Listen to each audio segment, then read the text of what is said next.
Hey, everybody, and welcome to the show. I am Game Master Roger, as always, and I am joined today by Jason over here, to my right, I guess, yeah, or to my, well, yeah. Top center, we got Jason and Decado next to him. How's it going today, guys? Good. Very And good. Most right excellent. nice. Right underneath me is George, joining us from a secret remote location. That's why he can't have his camera on. And next to him on the bottom, we've got Matt Elias, who's we've been in a lot of games of yours down in Pennsylvania. Yep. I think every convention, probably at least 2 games every time we've gone down there. Dragon's Bane and I think some Morkborg, some DCC And Mothership. Stuff. Weird Frontiers, Mothership. Those games were awesome. By the way, we still talk about those. Yep. And yeah, I'm trying to think. In Vaults of Arn, was we were in fun. that game. Yeah, yeah. That was crazy. Yeah, good times. So today we're talking about combat. Everything from where it all starts in surprise all the way down to through attack to hit rolls, damage, critical failures, critical fumbles, morale, and PC death, and all that fun stuff. So looking at that list, I don't know if we can get to it all, but if anybody's got any questions along the way, please feel free to put them in the chat. As always, like, share, subscribe, all that fun stuff. The algorithm tells me I have to say those things, so click all the buttons. Subscribe to if you're not subscribed to Decado's channel, subscribe to him, and if you're on his channel and not subscribed over here, jump over here and subscribe. So Shellback says that he took an hour to find the live stream. We appreciate your effort, sir, and we waited for you. You're a good man. Right to persevere. So thanks for making it. Yeah, I was starting at 7 a.m. I guess you guys took a break of daylight savings. Yeah, it's I don't know if it's 8 a.m. If it's 8 a.m. where you are, then you must be pretty far away. What, Australia? Yeah, it's got to be. It's got to be. It's the only place where I think it's the next morning. Yeah. Well, there or something. Yeah. So yeah. I mean, I guess we could jump right into this because it's going to take a while. I think the first thing that happens in combat, right, is a surprise roll, and that's one that I think a lot of modern systems skip. Oh, Japan! Awesome. This is Japan. Oh, cool. Cool time. I don't want to derail the chat, so I have questions for you, Shellback, but those will wait. So surprise, and it's interesting. I think a lot of surprise rolls now you don't see in more modern systems. I don't like. I think I've only seen them in the OSR games. I don't think that even like any of the free league games or anything like that. I don't think that they do that. I So, don't think so. I guess what is surprise, right? What's that, Ducato? I would say, yeah, no, I don't remember them in any of the free league games I've played. I'm gonna have to check Twilight 2000. There may be a surprise mechanic in that. There certainly should be for ambushes and things like that. Yeah, absolutely, and it makes sense. And so that's basically what surprise is, right? It's just a roll to say, okay. And generally, I think they're used for like random encounters, or like when you're in a dungeon and you kick a door down, you roll whether the monsters on the other side are surprised or whether the PCs are surprised. So I don't know how you guys feel. Generally, I only use surprise rolls if it's pertinent, if it's possible for the players to be surprised. If there's a random encounter roll and the players have like a ranger that's out in front that's scouting or tracking or whatever, I usually won't do a surprise roll. I'll do a surprise roll for the monsters, but not for the player characters, and things like that. I don't know how you guys feel about surprise or that kind of mechanic or having that even in a system. I think because of the amount of time I spent in more modern games, my main game is Cast Crusades. I often forget about the surprise roll altogether, and I use it, but I wouldn't say it even gets used every session. CNC, I think, does it's an intelligence check. Wisdom. I think. A wisdom check. Okay. Yeah. I know normally in old school game, normally in the way I do it, even in CNC, is I'll just roll a D6 and on a 1 or a 2, the group is surprised, one group or the other surprised. CNC, I think it's kind of like almost like an opposed roll, like one side rolls and the other side, whoever's the best in the party, like the cleric's there, he has the best wisdom, so he's better at not being surprised, I guess. But we kind of fall into, it depends on what we're doing, because like you were saying earlier, like we have a ranger in our party and he's almost always out ahead of the party, him and the rogue scouting and stuff like that. Yeah. So sometimes I do it just with them, because the party, if they're out in like wilderness encounter, we kind of like we're not hard and fast with it, but like he'll sometimes be like several miles ahead of the party looking around and oh stuff. Wow. Yeah, so that to me is ludicrous. Yeah, he'll go out in an OSR game. Yeah, and I mean, he's not out there looking to get into fights, but he's out there to make sure everything's okay. Yeah. And then depending on the terrain, sometimes he's a couple 100 yards away. But yeah, Matt, what you run a lot of different stuff. What have you seen surprise in anything other than like an OSR? Yeah, I mean, I think mechanically speaking, you're right. I don't know that a lot of games now sort of codify like a surprise round in the rules necessarily. I do feel like I've seen most DMs or GMs running games will have a surprise situation unfold one way or the other. So if the players are ambushing an enemy, or there's a situation where the enemies have laid an ambush for the players, there's different ways to adjudicate that. Like to your point, if someone's scouting ahead, like whatever the mechanic would be for them to spot somebody or be seen by the enemies, right? Whichever way you're doing it. Right. I've seen in Pathfinder, people will roll, you'll roll a check, and the people that pass can act in that surprise round with the enemies, and the people that fail don't get to act. So there's a lot of games have different versions of that.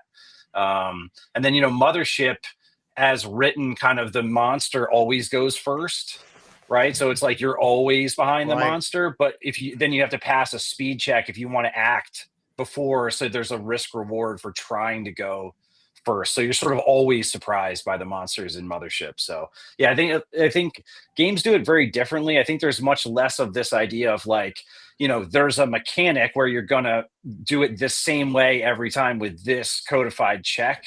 And I think in like OSR, it's a lot more of that idea of like, well, situations are going to unfold in different ways, and there's different stats you could use to figure out if somebody's going to get ambushed or not. Sure. Yeah. That's interesting. I didn't think about that in Mothership, that the bad guys go first, or the monsters go first. That's interesting. I think my experience playing Mothership is ignoring the story and the monsters and to go just, repair a toilet. Well, Yeah, I mean, that's like, a lot of Mothership games seem like the players end up almost being the monsters sometimes. So it's just how that game goes. But yeah, no comment. yeah. So Yeah, that's interesting. Jason, any thoughts on surprise? Of course. I like surprise rules. Is like you said, as long as it makes sense.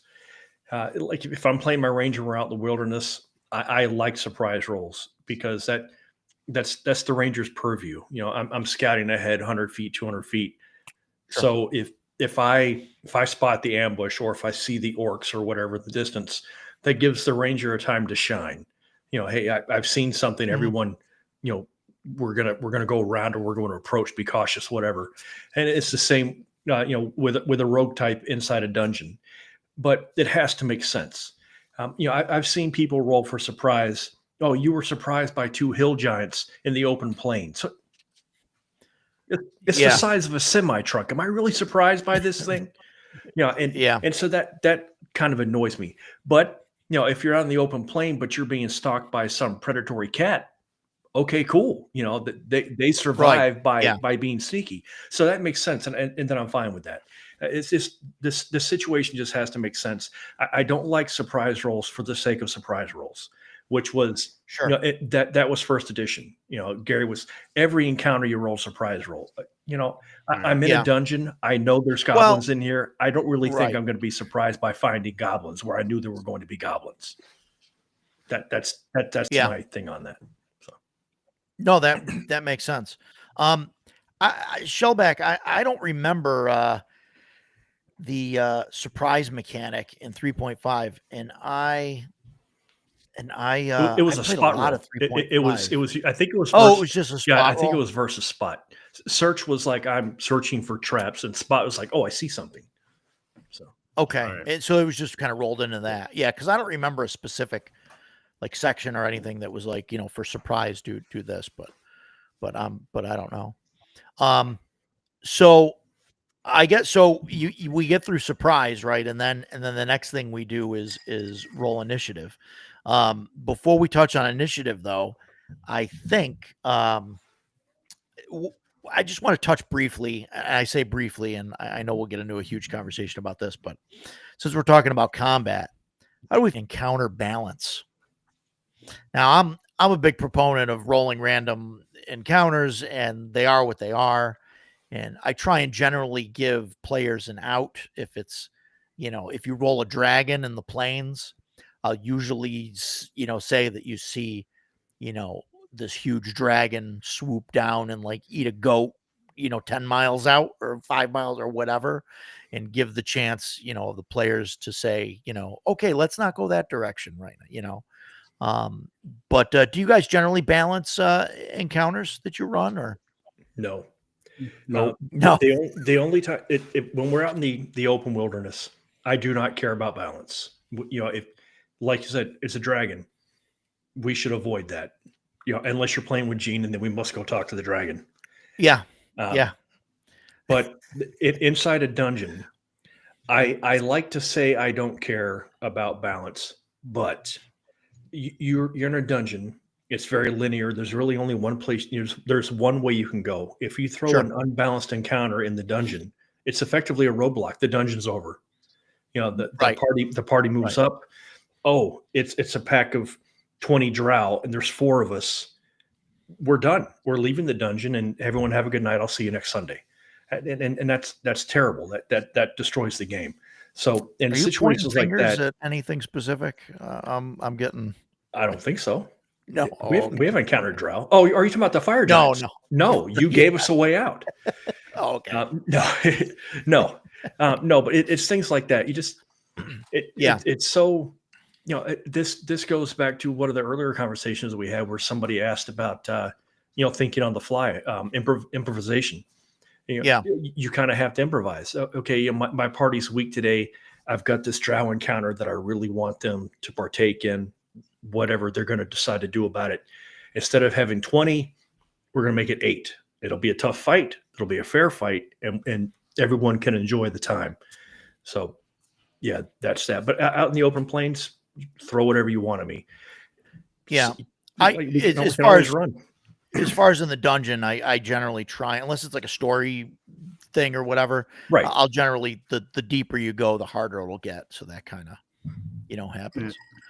Matt, what do you balance encounters?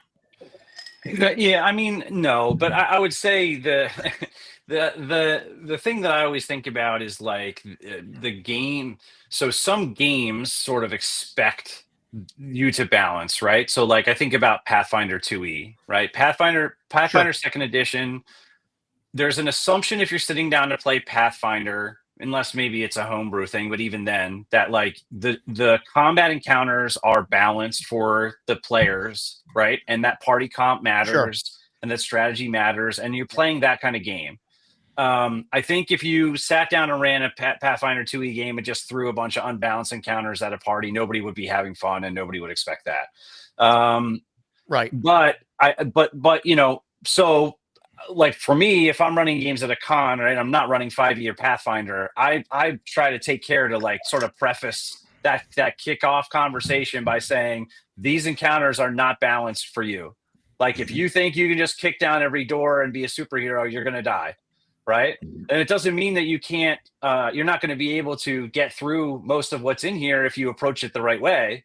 But it's just kind of that mindset that like some games, especially today, like modern fantasy games sort of expect there to be encounter balancing. And it's like you're playing Skyrim and the world just levels up with you as you go. And it's always the same difficulty. Right. Yeah. And for me, I don't find that all that enjoyable. Right. Because I think it's just the same sort of flatline experience the whole way through. And it doesn't have those kind of like really cinematic moments. Like how cinematic can they be if everything is basically balanced for you to beat it if you play the game right? Mm-hmm. So, yeah, that's kind of where I'm at with that. Yeah. I don't usually those kind of games don't necessarily appeal to me. Yeah. Right. No. And there's definitely some, some balance, like even in my games, like I wouldn't call it, encounter balance.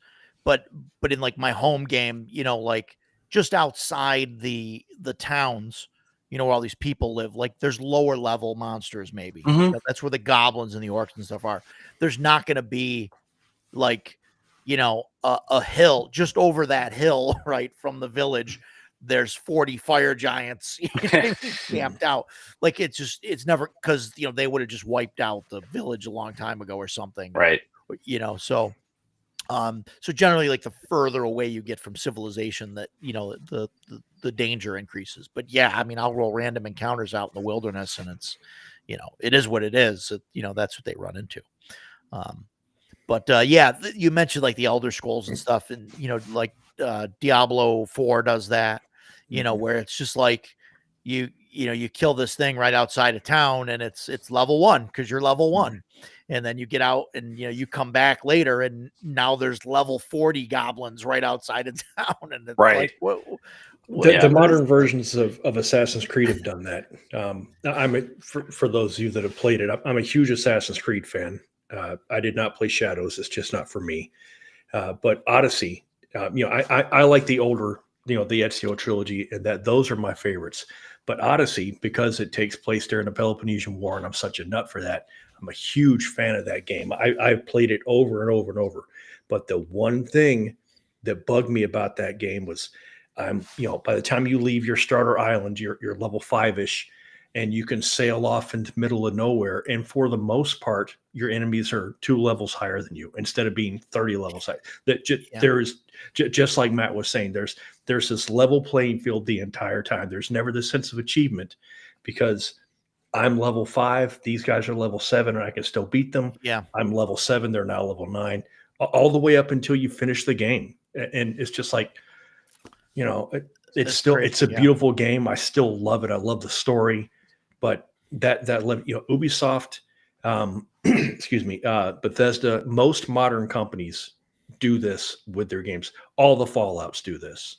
Fallout 76, the online version. I'm a huge fan. I play it every day, but they do that. And when Fallout was first introduced, when Fallout 76 first came on, there was level 1 land, and there was level 5, 50 land down in the Cranberry Marsh. You didn't go there unless you were level 50 and strapped. But now you can hang out with the big boys. You're level 1, do whatever you want. Yeah. Most modern gaming is like that, and it's very disappointing. It gets to feel very boring, and that's sad for me because I'm a huge gamer. So yeah, I mean, I think that's part of what makes the Dark Souls and Elden Ring, stuff like that so appealing to a lot of people is that they don't do that. That like it's the game world's not catered to whatever level you're at. If you walk in the wrong place and roll up on the wrong guy, you just get one shot. So, but you see your point. If you come back 30 hours, 40 hours later, then it's the opposite, right? Yeah. So, yeah. Yeah, and it gives you some satisfaction when that guy kicked your ass every single time you went by him, and then eventually you level up enough to to kick his ass when you come back. Yeah, I've been there. Or if you succeed when you're much lower level, you're like, yes, that was so difficult. You had to put so much thought and effort into it that it really feels good to get that victory. Yep. So I think we're all pretty much on the same page with encounter balance. Stan didn't get to talk. Stan, did you? I know you said no for no encounter balance. Yeah. What are your thoughts? No, yeah, I don't really do it. I mean, like the dungeon thing, yeah. Even then, though, sometimes it's like I don't pay a lot of attention to that, I guess. And my players, they can chime in and how they feel about that. But I stopped doing. I mean, I was running. I ran a lot of like 5th edition and. The rules for encounter balance sucked in that they were broken. So I just started ignoring them, and I told the guys right off the bat, like I was like, you can go wherever you want, but you may not be ready for wherever you go. It's just not going to be the same thing. But yeah. So out and about, I don't generally do like a lot of like just straight up random encounters, mostly because I don't have tables that I like. I probably would if I had better tables. Roger, what tables? Sorry, Stan. Roger, what tables do you use for random encounters? I've been using Joe Block's random tables from not from his monster manual, but it is from Lost. Yes. Lost tables. Yes. Yeah. It's funny because I bought it. Maybe I should use it. Yeah. I use those, and it's interesting. I can see the book and I just can't see the spine of it because it's sitting over where I DM. But yes, it's that one, and they got a lot of random encounters and stuff in there. So I generally roll on that. There are some like results that are, that are weird. What I do like about the I don't know what to say about that. Is I like Curly Maple. We played Dragon Slayer, and that has tables built into it, and a system. And every time, like if you're searching the room, it takes 10 minutes. That generates a possible encounter. Yeah. And we would roll our own fate. My son, who ran the game, he would have us roll for if there was going to be an encounter. And but it also, I liked it. I was just talking to some of my guys about it. Like I liked having them in there because then it became very less like blasé about, I'm just searching this dungeon. Well, and a lot of times, in modern games, because there's no mechanic for that stuff. Okay, I just searched the dungeon. Well, and there's no like chance of like a consequence of right. Like, I mean, you need to bring a trap or whatever, but that's fine. But like, an ogre wanders into the cave you're looking through. You're like, oh crap! Now what do we do? Fight or die or run? I was at a convention and played. A friend of mine was running a Tomb of Horror, and he was using the 5th edition one, and it was awful because all the group, they had like a cleric and a rogue and a wizard, and they would go in and go to a door and like check it for traps and like detect alignment, and the wizard would cast detect magic, and then they'd open the door and go in the room, and then whatever, we'd solve the room or whatever, and then be like, okay, everybody's gonna go back outside and we're gonna rest like outside until the next God. day, and then come back in and like go to the next door. And Yeah, like I got I sick of played it. that. I was just like, yeah, I'm played that. just going in the next room. And I'm like, I'm just gonna open the door, and they're like, yeah, but we didn't cast detect magic on it. And I'm like, I don't I don't care. Yeah. No, Like, I I'm was going. I was the same way. I played that adventure, and my friend Chris, he might end up in the chat. He ran it. He did a great job. Like, he's a really good game master. That was, excuse me, not my style of adventure after a while. Yeah. Like, I like Yeah. like getting there was awesome because it was like a hex crawl getting through the jungles of Chult. Mhm. I thought that was great. And some of the stuff in the actual tombs and places you went was cool, but man, I just saw it get slowed down because you'd spring one trap and then progress would grind to a halt because they wanted to. And Yeah. I played like a barbarian, and I'm like, I'm just gonna go over and kick that thing over, Just and I kick don't the really door, care yeah. what happens at this point, Yeah. you know. Right. So You and it got was to. tough. Yeah, you got to do something to move things along, and we would get bogged down a lot, Door unfortunately. kickers But progress the game forward. yep, Have you guys seen the Monster Overhaul book, the Scruples book? yeah, Yeah, I Skirples. just bought it not Yes. so long ago. Yeah, Yeah, that I is one of have it. that is a fantastic book for random monsters. Because it doesn't just, it gives you they're categorized by like where you are, Mhm. but it also gives you like motivations and responses, and like it Yeah. really like sort of it doesn't just say like it's a goblins or it's a troll or it's whatever. It gives you like a whole set of characteristics for like why they're there and what their motivations are. Yeah, it's like Just like hungry and instantly hunting through or all, something. yeah, it's It really even good. it even gives you recipes. Oh, it's For really good. Oh, really? It's Yeah, crazy. yeah. Yeah, It's like you kill it's it. like This is what happens if you eat it. Carrion one crawler of the stew. one of the best monster manual books I think out there. It's really really good. I'm gonna have to start using it at the table more. Yeah, I Um, just picked it up. Is it? like a Is it? week I'm ago. assuming it's OSR, or is it like system Yeah, neutral? it's type thing? system System agnostic. neutral. Yeah, it's like Okay. OSR geared fantasy OSR. Okay, Yeah, cool. Yeah. I'll check it Yeah. out. But you Yeah. can take like almost any monster, and it'll give you like a bunch of random different. You can change it so it's not, which I do all the time. Like I Okay. do that all the time to my guys. So Yeah. and, it's really neat. It's really neat. My Friday night group, they were using it, and I was like, oh, what is that? So I snagged a yeah. copy the following day. Cool. It's like just that little extra like spice to the encounters that sort of makes them feel Yeah. like they're not just like like we're just rolling math against each other. Like it injects right. that little extra like just through random generation right at the table. I think it's really good.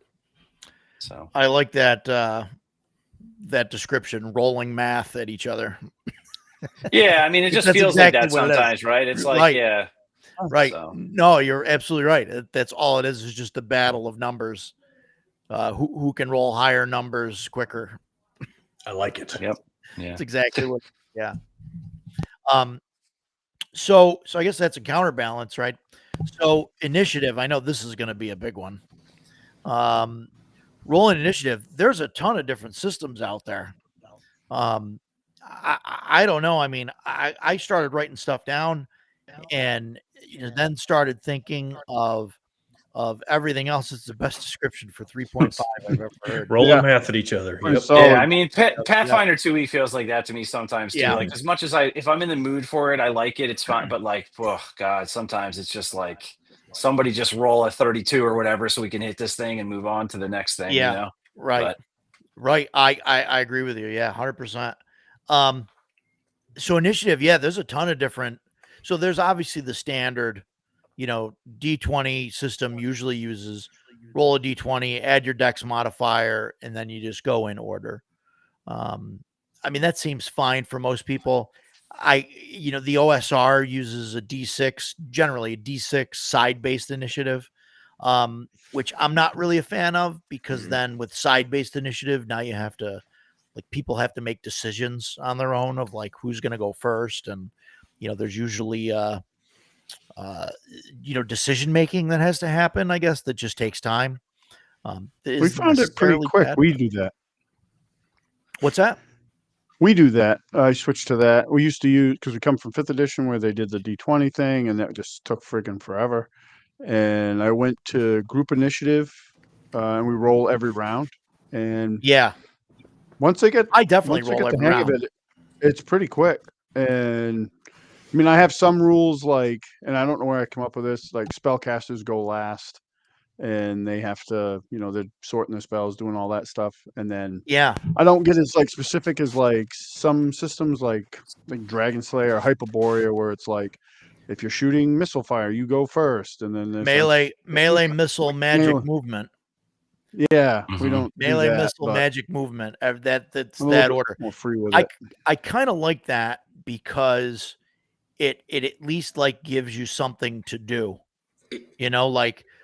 Like you don't have to really. It's side based initiative. You say, okay, everybody that's doing in melee, like do it now, right? And then everybody that's doing Yeah. missile, do it, and then everybody's magic, I don't mind and that. then I just don't do it. I Yeah, don't have a problem with that. I just don't end up doing it. But I found that the group initiative, or at least with my group, yeah, we like it too because it can be swingy. So like if you lose the initiative and go last, but then you win the next round, it's like you get to go twice before they get to go again. And we've had stuff right, that's come like right. in the round by round is great because we've had stuff that's like literally come down to the wire. Like if you don't win initiative, you're screwed. Like you guys are this will probably Yeah, be a TPK. We've had several encounters like that. Like, and they've won initiative and then they win the day. And it gives you much more of that, oh my God, we won the day feeling, like it's a big deal. Whereas, and I saw a lot more dynamic stuff going on in combat, and maybe it's directly related to that somehow, than I did with like we were using the more modern like D20 method, where it just was basically rock'em sock'em robots. Like they just back and forth. Nobody was really trying to be like doing like different tactics or anything like that to make the combats more exciting. I think the combats are far more exciting in yeah. our Catholic Crusades game than they were in the previous ones. Part of Maybe it's I'll because of do initiative. maybe I'll do side based initiative. I'll try that. See what happens. What do you? No, you don't like that idea. I do not. Excuse me. I got a lot to say about initiative. Sorry, so I'll just start. Chthonic musings, I like it, and that's not just Dragonbane. That's a lot of free leagues. Yeah, the They free use league the, stuff, the, yeah. the cards. Yeah. I like that a lot. I like that there's Like the cards. what 1 Yeah. through 10 or 0 through 9, whatever. And 1 I through like 10. that you can pull the cards out and you're like, I'm going on 2. Who wants a 2?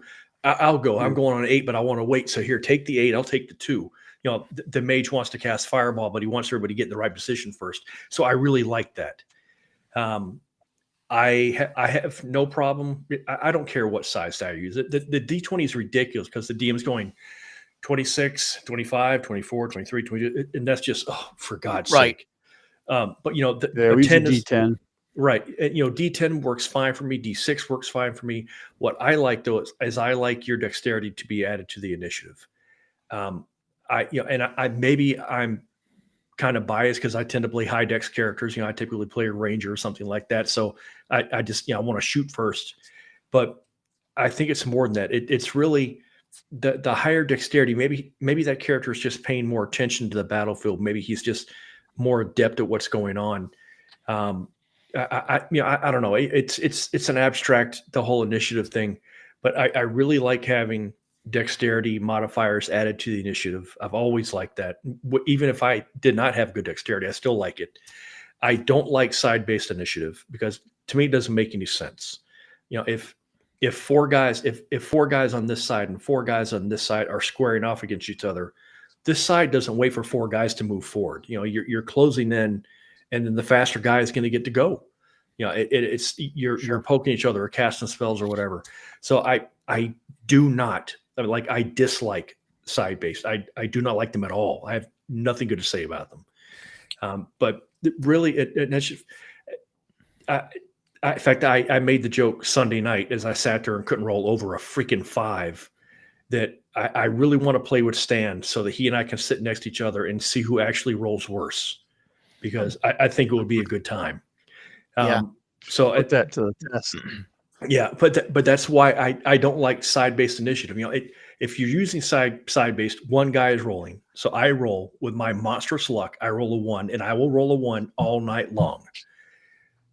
So what happens with us is, obviously with side base, one guy rolls, and that guy gets to roll as long as he keeps winning initiative, and then as soon as he fails, it gets bumped down the line. So we work. Oh, our I way like around that. the table. I like that. That's cool, and that way everybody can be involved at some point, because you're not going to win every time. We do.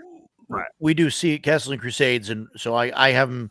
We drop down from a D10 to a D6, and I let them add their initiative modifier. Yeah, or their dexterity modifier rather for initiative. And Zagig mentioned weapon speed factors, and yeah, we were talking about melee missile magic movement. That's something I like from I think it was second edition, but it was one of the original D&D versions. Spell casting times, I love that. You add that to your initiative. It takes longer to cast the spell. Weapon speed factors, my dagger is going to go much faster than your two-handed sword, but when you swing that two-handed sword, you've been hit. So I love weapon speed factors. But in modern gaming, keep track of the die you rolled, keep track of your dexterity, keep track of your casting time or your weapon. And as I've said so many times in these podcasts, the math never scares me. I have no problem doing it at all. But man, there's a lot of players that it's not like anybody can't add 6 + 2 + 1. Everybody can do that. But it's okay. Well, one of our players couldn't do that. That's true. Yeah. My 10+ years of retail will tell me I did something different. But, certainly true. Yeah. But whether they can or not, most players, they're just like, okay, can I please just roll the little purple die and go when it tells me to go? So it's just kind of adds more complication to it. But I love weapon speeds. To me, it adds that realism that I like. I do too, but I think it adds a degree of complexity to the game that doesn't need to be there. Right. It doesn't. It does not need to be there. I just like part of my attraction to the way we do it is because it's fast. Yeah. And coming from a system that was super slow to run combat, 5e, I'm all about speeding up combat. Not shortening your turn as a player, but like I want the combat to like move, and if we have to sit there and and sometimes I'll have up to, if we're doing like a game a weekend, I can have up to 8 people sitting at the table just as a player. So like to go around and do individual and then, and I like doing it every other round. Doing that every round I couldn't do it. It would just bog it down too much for me. So far, like everybody seems to like it. It's kind of like a team event, I guess. Like the one guy gets the roll and then everybody's cheering him on and then he pooches the roll or he wins it, which typically they win. Like I often, very seldom, unless it's, I've had a couple clutch moments where I've won initiative. That's really not worked well for them, but it's worked great for me. But typically they win initiative. I don't do so well, but they all it really gets into it. Like it actually adds a level of excitement to our games. So one of the things that I would do, talking about combat speed, is I'll skip people when I was running. When I'm running, if I'm running a group that I'm familiar with and that knows me, people like the guy that we were just talking about that couldn't add 3, 2, and 1. It's okay. Tom, it's your turn. Jason, it's your turn. Bill, it's your turn. And gets to Bill, he goes, I'm gonna. Okay, Jason, it's your turn, because Bill's standing there stunned, trying to decide what he's going to do, and it cures that very, very quickly. What do you mean? I don't get to go? Yeah, you're asleep. You knew it was your turn coming up. You know what you're going to do. Spit it out, because everybody else is waiting for you to do your thing. So you're not going to get to go this turn. Next round, think ahead. As soon as you roll that die, what are you doing? But that's, go back to one of the earlier podcasts. I know how difficult I can be when I'm playing, but that's not difficult. That's managing the table, as far as I'm concerned. And that's how I feel. But not everybody thinks that way. So, well, they need to figure out their turn. Yeah.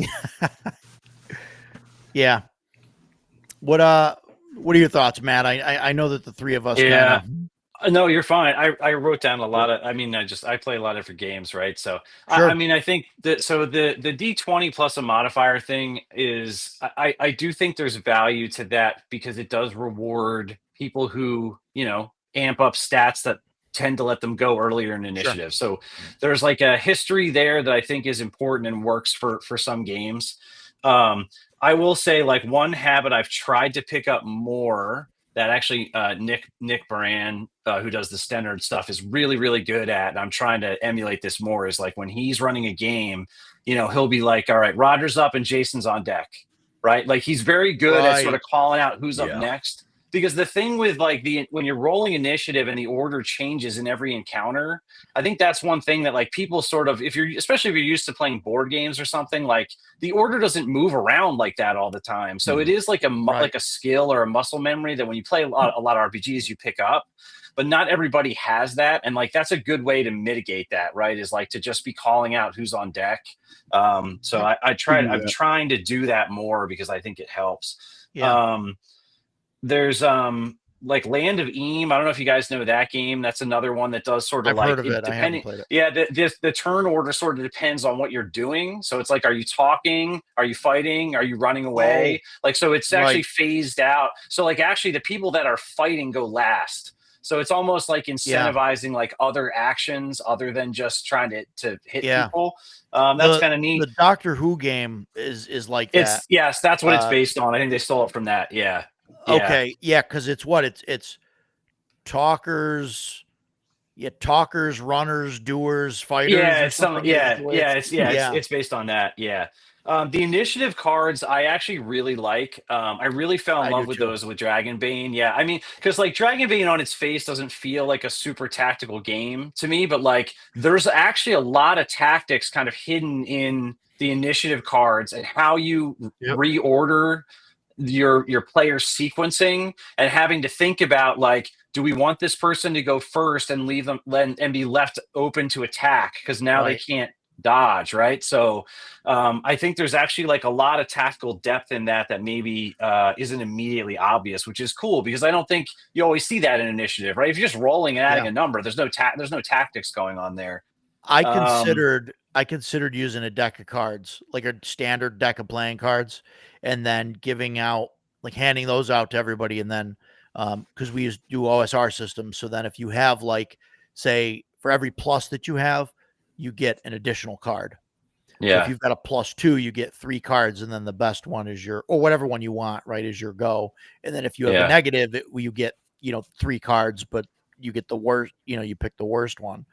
Yeah. And so I thought about doing it that way. I think that would be interesting. And then it's easy. I think it's, like you were saying with calling out, who's on deck and stuff. It's easier to see the card faces sitting in front of everyone than trying to look at the die and then try and add their dexterity, to know who's going. So I just wanted to get those thoughts in. But please continue. Yeah.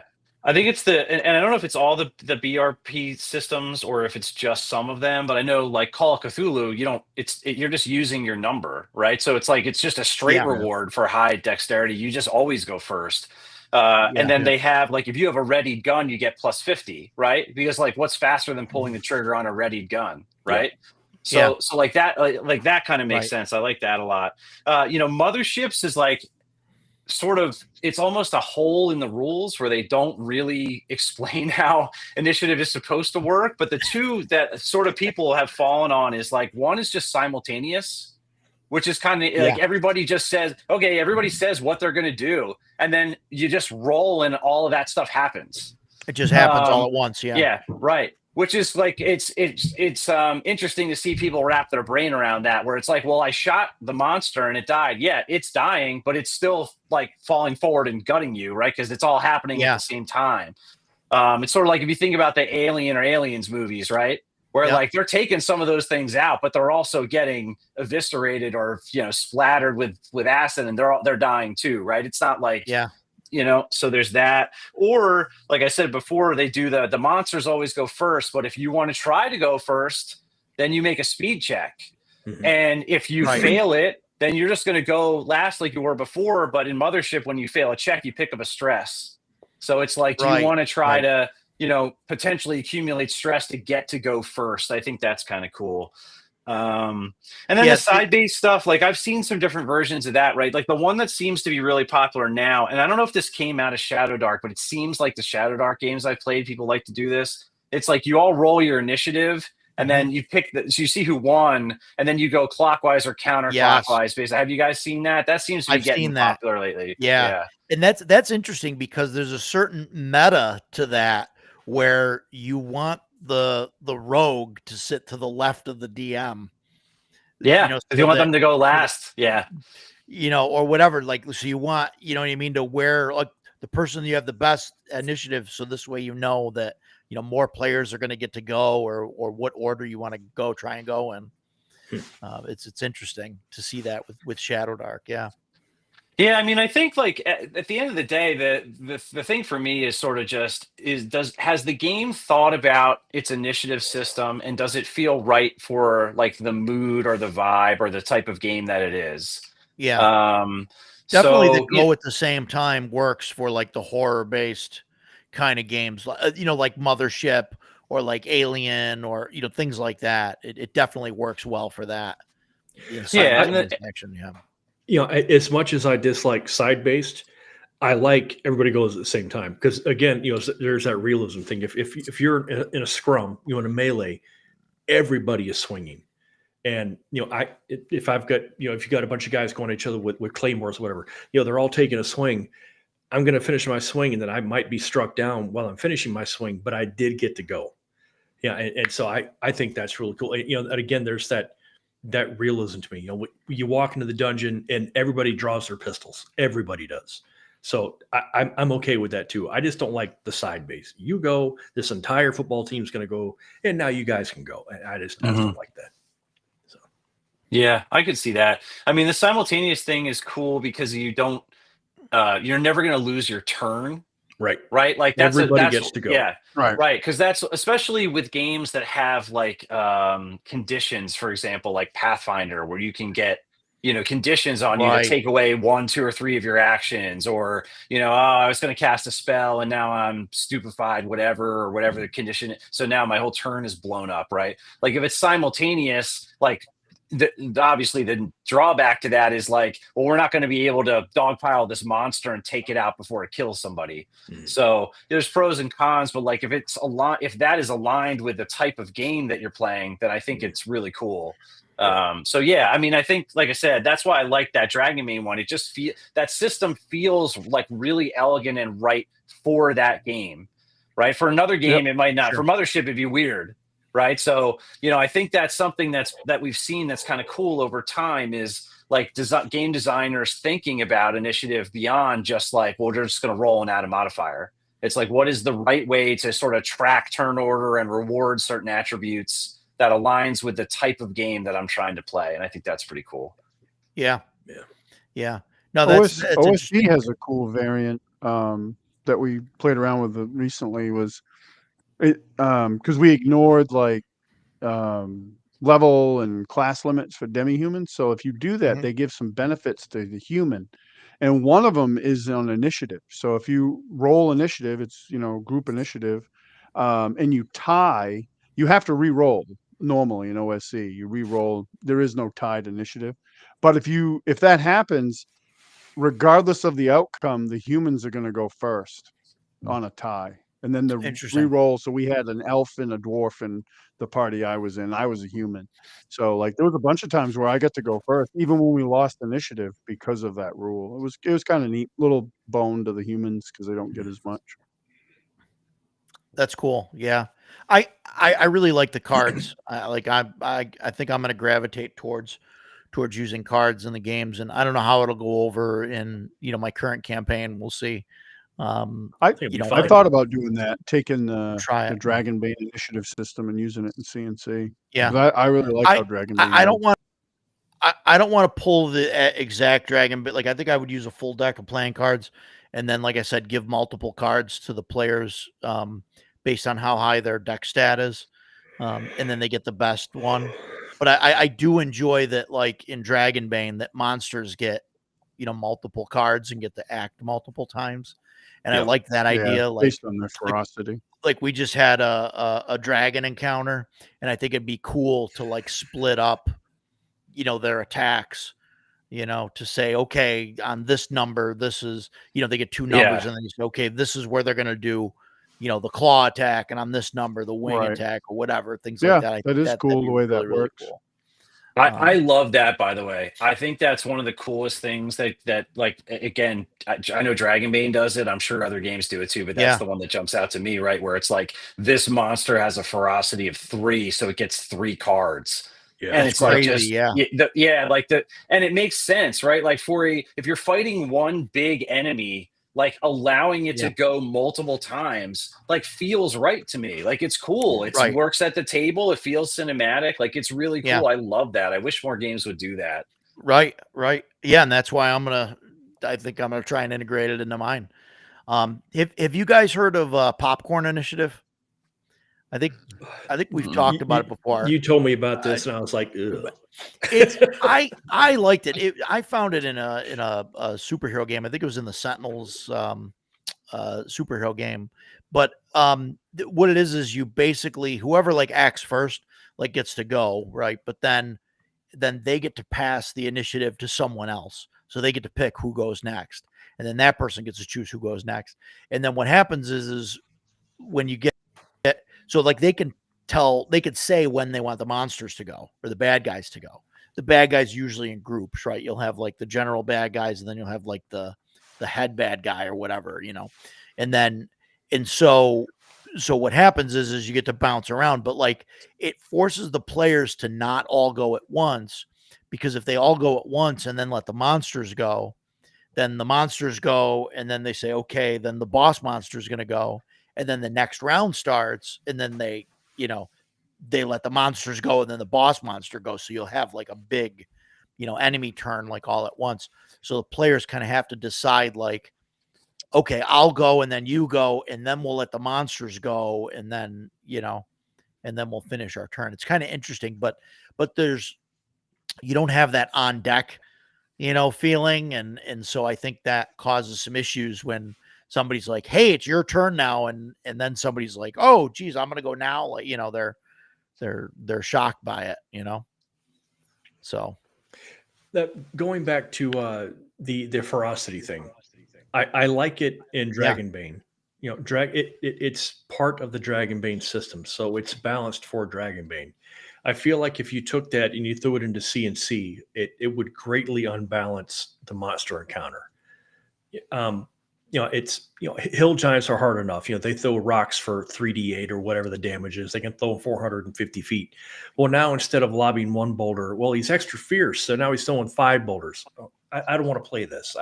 I'm not. I don't play because I want my character to be massacred by this thing. I expect a fight. My character died 2 weeks ago. That was a sad day. He was resurrected. Long story, doesn't matter. But I feel like if you take a ferocity thing that was built into a system that is specifically designed to absorb it, and you put it over to a system that never had anything, no intention of anything like that ever being in the system, it would just, it would really destroy the system in favor of and what I'm suggesting is not that. What I'm suggesting is like not using it for those monsters that only get 1 attack, but for like when you guys fought the Baylor, he gets a sword attack and he gets the whip attack. Yeah. So I would give him 2 initiative cards. The first one Split 'em up. for his sword. The second one would be for his whip. Sure. Yeah, right. That would be cool. Sometimes the whip's going first. Sometimes the sword's going first. That is cool. It's just like I wouldn't suggest like, oh yeah, he's going to get all of his attacks twice a turn, multiple times. Okay. I see. Yeah. No, That's kind of where my head was at too, right? Like a lot of boss kind of encounters, like they get to do multiple things, and it'd be kind of cool if those things were split up, right? And I mean, even as like a DM, like running a game, like being able to interact like more often with the players throughout a combat round is kind of fun, Yeah. So yeah. If that's what you're thinking, I like that. That's cool. Yeah. It adds a certain randomness to what the enemy is going to be doing. No, I wouldn't be like, oh yeah, this dragon's gonna get all of her attacks Three Four times, claws, bite, tail, 2 wings, times 3. Oh. Yeah, Roger's really not into balancing encounters. He did warn us. It's true. It's true. Yeah. Yeah. So, speed factor. Yeah, that's true. That's true. Speed factor does kind of do that. To figure out the timing of when things happen and stuff. But Again, but no, I I'm a think that'd fan, be man. cool. I like weapon speed. I like casting times. I like that sort of there's thing. Yeah. there's so many things that you can add. Like I really like those charts and things like that. But it just there's some players that aren't into it, and that they're gonna have to look it up, and it's gonna have to be explained every time. And I really want the combat round, Yes. all the way around the table to happen a minute, or less. You have seen my reaction when the combat round gets interrupted midway. I can't handle it. There's some psychosis living that worm in my brain. I will snap like that. Get the hell out of the way. So we need to finish this. So I think, some of that stuff is, needs to go quick. One last thing on initiative, and I know with the cards, like it's something you kind of have to do. Well, I guess not, but re-roll every round.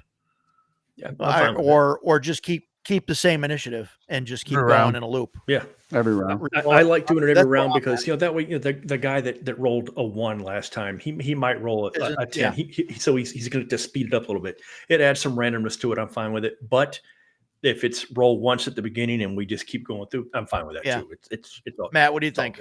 Roll every round or? I mean, I've seen more of, like we talked about the turn-based, you roll every round. I mean, I think with the right group rolling it every time, like if I'm playing with you guys, that'd be a different story, right? I think you got to read the room. I think so I think some tables you'd be spending an hour of your 3 hours just doing initiative if that's what you did. I mean, as long as you're with the right group, I think that's pretty cool. Again, like giving the high dex characters a more initiative rolls, right, is going to like give them the benefit of that curve versus like if you're only rolling 3 initiatives in a session and you happen to roll bad on 2 of them, it's like, why did I even invest in this, right? So it's like I do think that's pretty cool, but it would have to be with the right group, I think. Yeah. The other thing I was going to say too, like the whole thing with weapon speed and things like that, I think like that got sacrificed on the altar of feats and skill checks, and like the complexity of systems kind of moved in a different direction, right? Where you're going like in a combat now, I have this bonus action and this feat lets me redo this, and I have this thing, right? So it's like it feels like adding some of that stuff on top of it makes combat a mess. So it's like systems have sort of jettisoned like hit locations and weapon speed in exchange for these other things. And I'm not sure that that's right or wrong. Like I think with the right system, weapon speed and hit locations, those things feel crunchy, but like I think they're pretty cool as long as you don't also have this whole other layer of like doing all these other things on top of it, right? So it's sort of like a pick your poison thing. I'd like to see more games kind of use those things. I guess like Warhammer still uses a lot of that stuff, right? It's certain systems still use it, but Hero System. I'm vaguely familiar and this, and I don't remember exactly how it worked, but it's 12 segment, and then everything's broken up based on speed factors. So you might go, multiple times around. So you'll go on like whatever 1, 3, and 6 or whatever the thing is.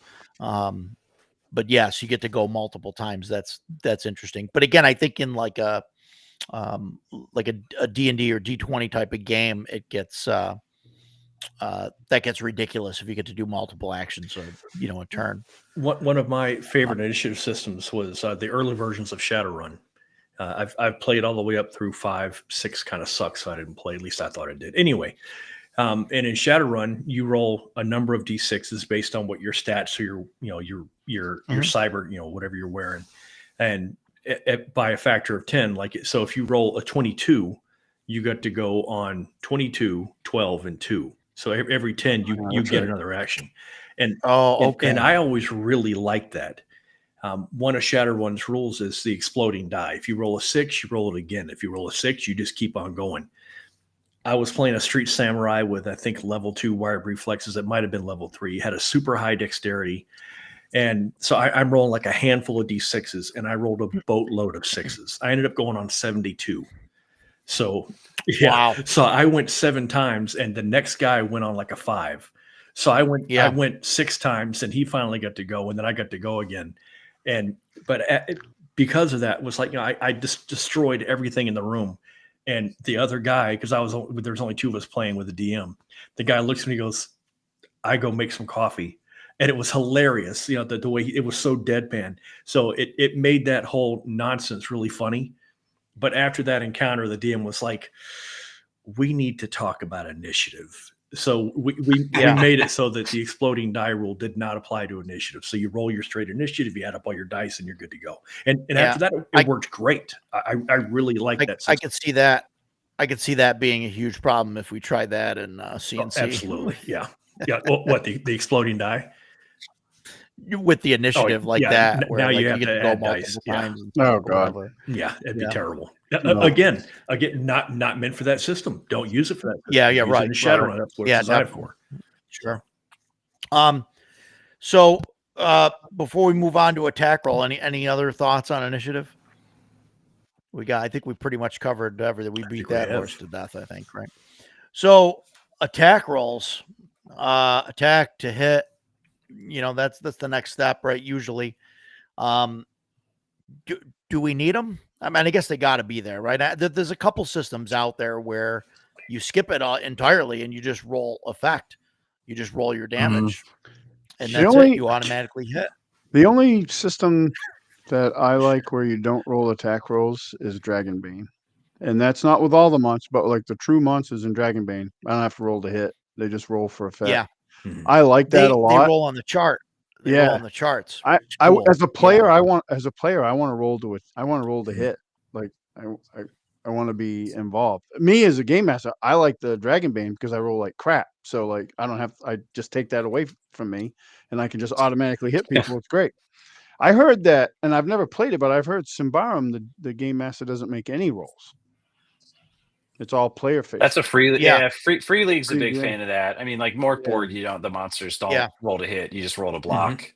I bought Symbaroum, but I haven't played it. Man, it took me a long time to catch on, like to fully absorb the Morkborg system. I was running Pirate Borg, and the players went first, and then it was my turn, the monster's turn, and I was like, how do I hit you? And I totally forgot about it. Yeah. And I was like, what do I do? Like I had to stop. I felt terrible about it. I had to stop the game. I've got to look it up, guys. I'm really sorry. And none of the players knew either. We were all like, what do we do? Because we're thinking D20. And I was like, oh, you just roll your defense. That's what you do. And and I'm okay with that. I play mostly fighter types, melee types. I'm not a big spellcaster guy, although I can. So the roll to hit that's my character's action. That's what I'm doing. And so there are games that, like Roger had said, I have to tell the story because it won't leave me alone if I don't. Roger and I go to PAX every year, and down in the basement of PAX is the games on demand area. I think that's what it's called. And it's like 20 losers sitting outside this room waiting to play the worst games that have ever been created. They are awful. And yes, I know what I said. So if any of you guys in the chat are one of those 20 losers, I'm not sorry. But I'm kidding. I had to watch what I say. I'm sorry. But so many of those games, it's like they're written for people who play soccer without keeping score. And no, we're not gonna roll an attack roll. You're just gonna tell me what happened. Well, okay, I killed a monster. Game's over. What are we doing? I don't get this. And maybe that's a me problem. I don't know, but I need my attack rolls. Otherwise, I feel like I'm not really playing the game. Anyway, somebody should probably go next because I'm really digging that hole. Well. Yeah. No, Matt, take it from there, man. See if you can pick up and I save gotta, this, I gotta during clean the that up show. somehow. So Try not to okay. call 20 people losers in the process. It's none of these guys. You've seen them. Yeah, no, I know. well, so okay, there's definitely so Into the Odd is the system that jumps out to me, which Yeah. doesn't that you auto hit, right? So there's no, and so you think about like what is the point of that? To some degree, the point is like to disincentivize combat. Like combat is going to be Right. deadly because people don't miss. And I know like Frontier Scum kind of is like a blend of Mork Borg and Into the Odd, where like a lot of attacks auto hit. Like it's like Western Mork Borg. But if you have a clean shot, like you don't miss. Now it has this hat mechanic where you can say, well, I lose my hat to prevent the damage, love which it. is kind of I fun. love, Yeah. I love so, the hat mechanic. Yeah. But there's this idea like with Draw Steel, the old MCDM, now it's Draw Steel, where that was one of their big things. Like, well, not hitting sucks. Like, I hate when my turn feels like a waste. So we're just gonna roll, like you're gonna hit, and then we're gonna see like how much damage you. And it's like, okay, but like if I roll a 1 and I deal 1 damage, like it still feels crappy, right? I mean, Yeah. I don't have a problem with to hit rolls. I think in some games, like Mothership, for instance, combat is really hard sometimes, and like you almost want to like. Sometimes I find myself wanting to do fail forward with that combat, where it's like, all right, like if you miss, we're still going to roll damage, but I'm going to say you're out of ammo, right? Or like there's something else that's going to happen, just so that because otherwise, when your to hit rolls in a game are like 32%, 36%, like it makes everybody feel really inept, and then the combat kind of just drags on. It's a so slog, you know that's So I mean, I think there needs to be some mitigation there sometimes for those kinds of games. But yeah, I think like if you're going to have auto hit, it better be a very specific game for a very specific purpose. Otherwise, it does feel kind of strange to me, right? That you're just hand waving that mechanic away. And I think I saw in the comments, like the whole idea of fumbles and crits, like there's an excitement to that that's just not there, when you're just automatically hitting. Right. Yeah. Yeah. No, I agree. And I mean, I enjoy the to hit system. I don't like systems that, that auto hit, for the most part. There's very few times where I'd actually want that. And I want to touch on the Morkborg thing. The defense rolling, I kind of like that. Because that also gives players to do when the GM like would normally be rolling, because then everybody kind of phases out when it's like, okay, the GM, he's like attacking somebody's, just let him roll the thing or whatever.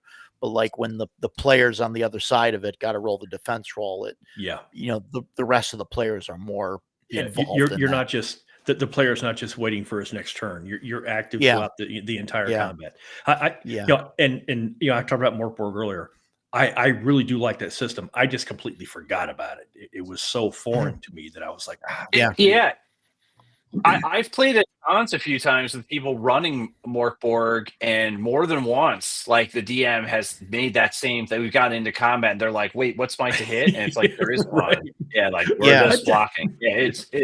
Yeah, it's definitely not just you. It's because it's a muscle memory thing. It's just like when you're playing a D20 game with modifiers, you just sort of expect that to be there. 40 years of rolling a D20 and modifying it. Yeah, absolutely. Yeah, right.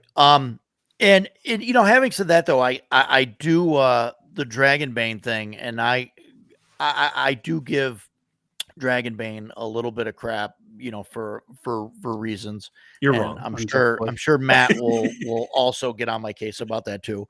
But the monsters, the monsters in Dragonbane, I think it's cool because that they don't have to roll to hit; they just roll on the chart, to see what happens. Yep. And it's interesting because like from the GM perspective, like I don't have to pick like what's going to happen. Like I don't have to pick like, Random. okay, I it's the dragon's turn. I got to figure out who I'm gonna breathe on and probably kill because I'm gonna do 20d6 damage, right?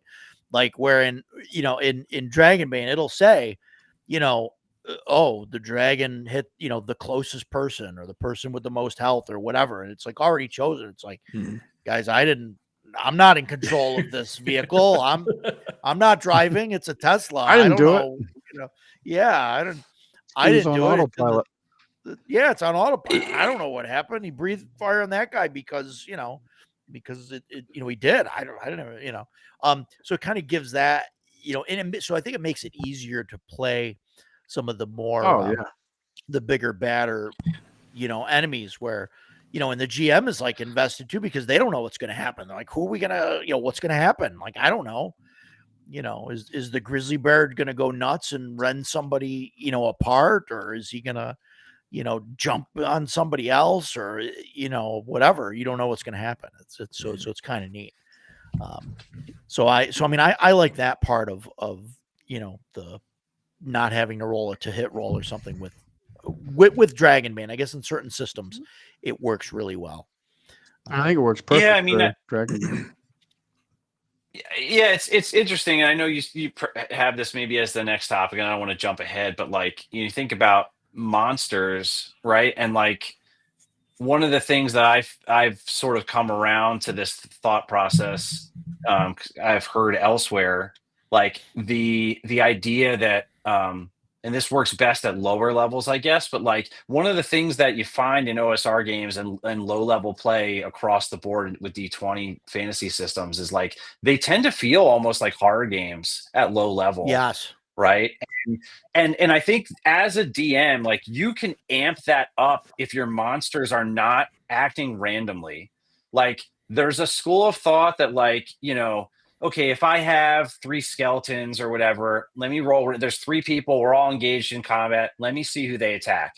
Meanwhile, the players are like, dogpiling targets. They're selectively choosing like with tactics. So this whole idea of the monsters know what they're doing, right, is like, well, if they're mindless skeletons, maybe they're just fumbling about. But like as a DM, like, do you want to engage tactically and have your monsters also focus fire? Like if they know this guy's gonna like, hey, this guy's reading out of a spell book. He's about to do something serious. Like, let's kill it, right? Or take the healer out, right? Some groups like recoil in horror if that's how you play your monsters, and others are into it, right? It's like it makes it feel more like, to me, like almost like a horror game where the monsters are not just stumbling about with like random AI. They're like actively engaged in trying to kill us just like we're trying to kill them. Yeah. I mean, I don't know what your thoughts are about that, but like, so Dragonbane kind of takes that away from you a little bit, right? So it's that mirth and mayhem thing. It's like it almost doesn't want you to be like, I'm going to have this dragon just maul the wizard because of course I would do that, right? So I don't know what your guys are on that. I mean, you can still do that in Dragonbane. It's just that whatever it does to that wizard, say the wizard gets a spell off and attracts attention to himself, which I always love when they do that. That dragon be like, oh, okay. And then just go over there and, he gets his 8 different options and you just roll on one of them. And he's like, oh, that one's fire breath. And he aims it at the wizard, or it's a tail or whatever. I don't know what their attacks are, but I love doing that. And I've been guilty in the past of not doing that, like playing smart monsters smartly.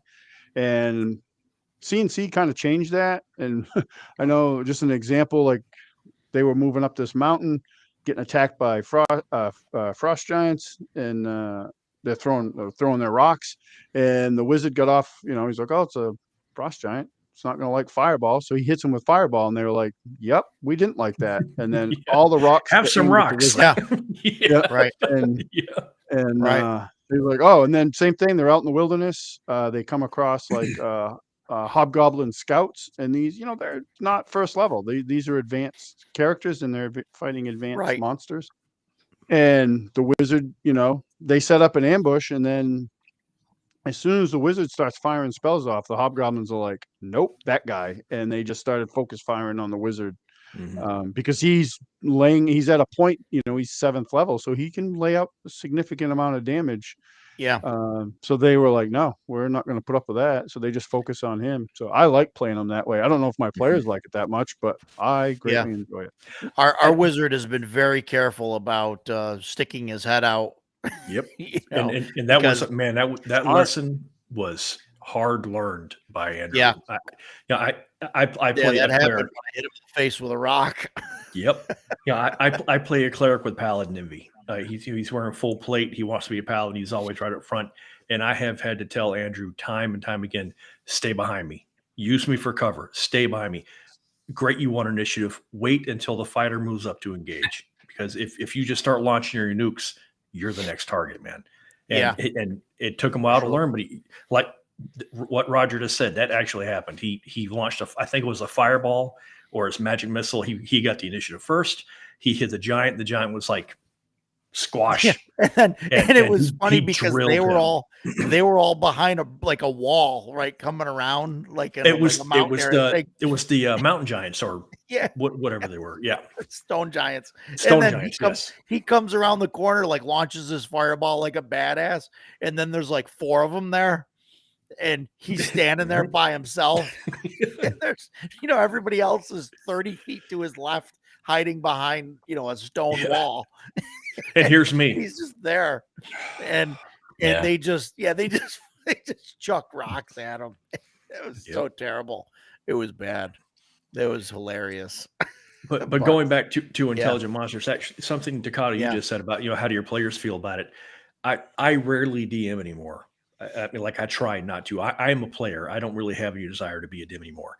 I like it when the monsters fight like their lives matter. I don't remember if it was last week or the week before. I don't remember what it was, but whatever monster we were fighting did something, and I glared at Roger, and he was like, "What?" And I said, "No, I that's exactly what I would do. You're playing it the right way. I'm just, God, I wish this weren't happening to me over and over and over because I was getting the crap kicked out of me." So yeah, I really want it. Again, it goes back to that feeling of accomplishment, the challenge of victory. If the monsters just stand there and act like mindless automatons, if they all act like skeletons, they might as well just be skeletons. And then there's just no fun in that. I really like that. So yeah, props. And Roger does it all the time. It's great. He's a very good DM. Remember I said that next week, will you please? Thank you. I will. I'm gonna clip that. I'm gonna clip that section. So I put it in one of those easy buttons. There you go. Wonderful. How do you guys feel about critical hits and failures? Because my group voted them off. We use them. We were first level, and so we don't use them at all. We just do 1 is an automatic miss, 20 is an automatic hit. That's and we don't have no double damage, no cool charts.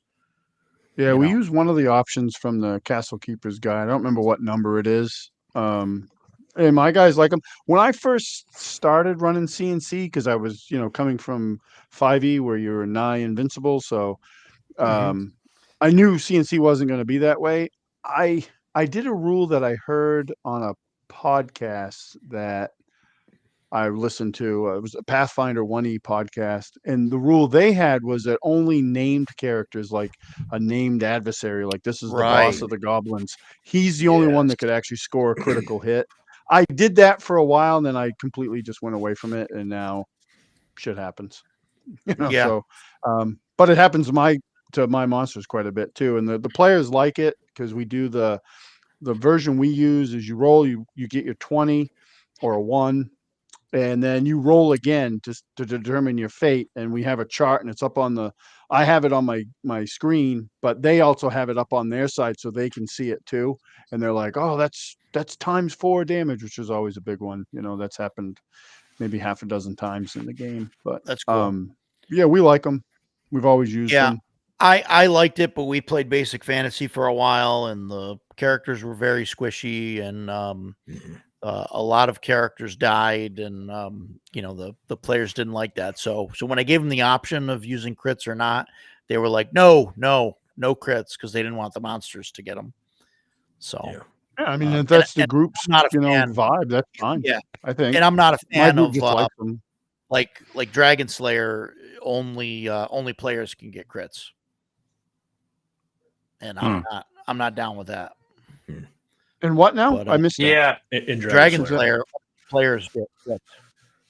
Yeah, if Monsters if can't we, get crits in Monsters Dragon can't Slayer? crit. if I Dragon were running Dragon What? Slayer, I would use Staccato's rule that he's talked about. Edgar the Black, the Dark Knight is going to be able to crit just like Yeah, a player because right. he's a main NPC. I would do that. Yeah, I don't think that's a bad way to do it. I just ended up No, yeah. because I, have a caveman brain, so the less stuff I have to keep track of in the game, the better. So it's like I would just start they get naming the all my feed on a little goblins. bit. Yeah, everybody. This is Bob the Goblin, and he gets to stab you with his rusty spear and score a critical hit. This is Larry the Goblin. This is his cousin Daryl and his That's- other cousin Daryl. Everybody. I mean, knows that's the ongoing joke with Glass Cannon because they do like fan That's crits where and I got it fumbles from. with Right. but it's only for named characters. So like Troy will try to weasel that all the time. No, this guy's Yeah. Seth Word, Give the everybody a Goblin. name. He's it's right here in the book. He's got a name. Yeah. Yeah, he does that all the time. Yeah. Yeah. I like that rule. I don't think I just said I was so used to always doing crits. That's what we kind of just fell back into. And I don't know if I've killed a character. I don't know if I've killed a character with a crit or not. I might have. I've killed a few. So yeah, some things I jotted down thinking about crits. Play a lot of DCC. Right. So one of the things I like that DCC does is like, expanding the range where you crit, right? Like when you're a fighter, for instance, right? So how do you make the fighter feel more powerful so they get more attacks, faster? Yeah. And then their crit table is bigger and happens more often. I right? love so crit tables. I love crit tables. Yeah. So that's fun. I think that's kind of fun. I think Hyperborea does Call- something similar to that too. Hyperborea there's has definitely other games do that too. Hyperborea has the table where you roll a d6 when you get a crit, and like if it's a 1 or a 2, it's like +1 or +2 damage. If it's a 3, it's like ×2, and then or something, and it goes up from there. They have a different thing for fumbles though. It's based on your class, so you can have like DCC does that too. of crappy fumbles, But if you're DCC a fighter, does that too. You get the chance of getting a really bad and armor will change your table. armor, too. yeah. So I well. love the DCC crit tables. I especially love the kind of monster specific ones. They got the dragon one and they got the giant one, and they're just awesome. I think it's fun. Yeah. Call of Cthulhu does that degrees of success, right? Which is kind of weird during combat. So you can get, hard or extreme success, and then you can get like extra damage. It gets a little weird if you're using luck and you let players use that in combat, because they'll like expend luck. I've seen that happen more than once, where it's like, the showdown against this, if the end boss, and it's like, I'm just going to drop my 40 luck and make this an extreme success and shoot him through the head for 17 damage. Oh, he's dead. Like that kind of has always irked me about that. And then Delta Green and Mothership do the doubles, over and under doubles, which I always think is kind of fun, right? So like if your target number is 45 and you hit 11, 22, 33, or 44, it's a crit. And if it's over 55, 66, etc., it's a fumble. Yeah, that's kind of fun. Yeah, and I like that because I like them. The better your skill is, the more chance you have to crit. It's not exactly, much, but it's, it adds up though. Yeah.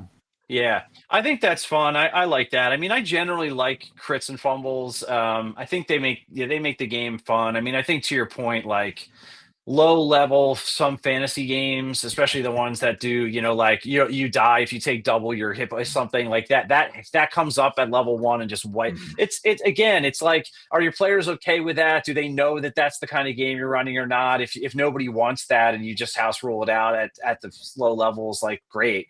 Right. And if people are like, no, I want it to be a meat grinder. These guys are somewhere they're not supposed to be. And if they die, then that's fine too.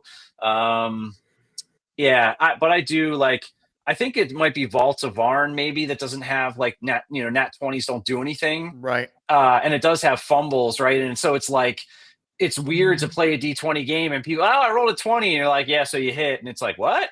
So I think it's almost like a muscle memory thing. Like people want to celebrate getting those things. It makes the game fun, right? So it sucks when you're like rolling ones over and over again, right? And your buddy's rolling 20s all over the place, but it's fun. I think it's just part of the game. Shellback says he adds an extra point of damage every 3 points over the AC an attack roll goes. I had considered doing something like that when I was working on building a game and doing it like every 5 points over the AC, you would get like another damage die with it. And I wasn't doing like multi attacks and stuff like that, but that was something I. What do you think about? Yeah, what do you think about like how Pathfinder 2e does it, where it's like if you're 10 over the target, it's a crit, and then if you're 10 below, it's a fumble, right? So you have crits and fumbles that are not just nat ones. Yeah, or nat I don't 20s. know. I haven't really played that, or tried it like at the table. I've seen it, and I've kind of just breezed past it. I don't think it's terrible. It's kind of a neat idea because then like when the players are higher level, they're going to crit more on, the lower level bad guys. But but at that point, it doesn't mean anything because they're going to kill like an orc anyway. If an orc's got 5 hit points, like, you know what I mean? Like they don't need the crit at that point, I think. I don't know. I think it's like part of how they balance difficulty with like single enemies against a party, right? Is so like and again, that game is all designed to be very balanced in the math, but it's like if you're going to try to intimidate my one boss, like he's going to have a way better bonus. Yeah. And so they'll add, so like, okay, you didn't critically succeed, so I get some small benefit, right? And the opposite is true too. If he's like using a spell against the players, like they're more likely to critically fail and get crushed by that attack, which is what you want to happen if you're fighting a boss. Sure. Right. Sure. So I get what they're doing. It sort of smooths out that stuff. Yeah. But again, it doesn't help the whole thing of like, it's just so much math all over the place constantly all the time. Right. So, I mean, I can appreciate them using +10, -10 because that like is easy for a GM to do. It's okay. His AC's, 24, so 34 is a crit. Like you can, adding 10 is easy. So I don't know. I'm kind of back and forth on that. I mean, I enjoy just, natural 20 like does it, I think is fine. And I think that takes away from that. If you're doing the +10 thing on a boss, not necessarily, but if he's got a really high AC, so I don't know. And then it's a feel bad 20 roll, I don't know. I mean, that's my opinion. Maybe I should try that sometime. And so they do. So like the 20 will always be, the nat 20 will always be a crit. Oh, and nat then you 20 can also is always a crit. crit. Yeah, okay. Nat 20 is always a crit. Nat 1's always a fumble. But you can also crit if you exceed by 10, and you can also fumble if you can critically fail if you are more than 10 below. Well, that's interesting. I'll have to try that. We'll have to try that at some point at a con game or a one shot or something, and see how it works. Yeah, it's like one of the things about that system that I think kind of stands out. It's like because I don't know of any others. There maybe there's a million other games, so they may have gotten it from somewhere. Yeah. But of all the big games, like it's the only one that I know that has that. It's hard to like find something new in a system because there's so many out there. There's so many things out there that people have done. It's crazy. So on the other side of the to hit roll, we have armor class. I didn't even get to say anything about crits. Oh, I'm sorry. I'm sorry. Go ahead. What, crits.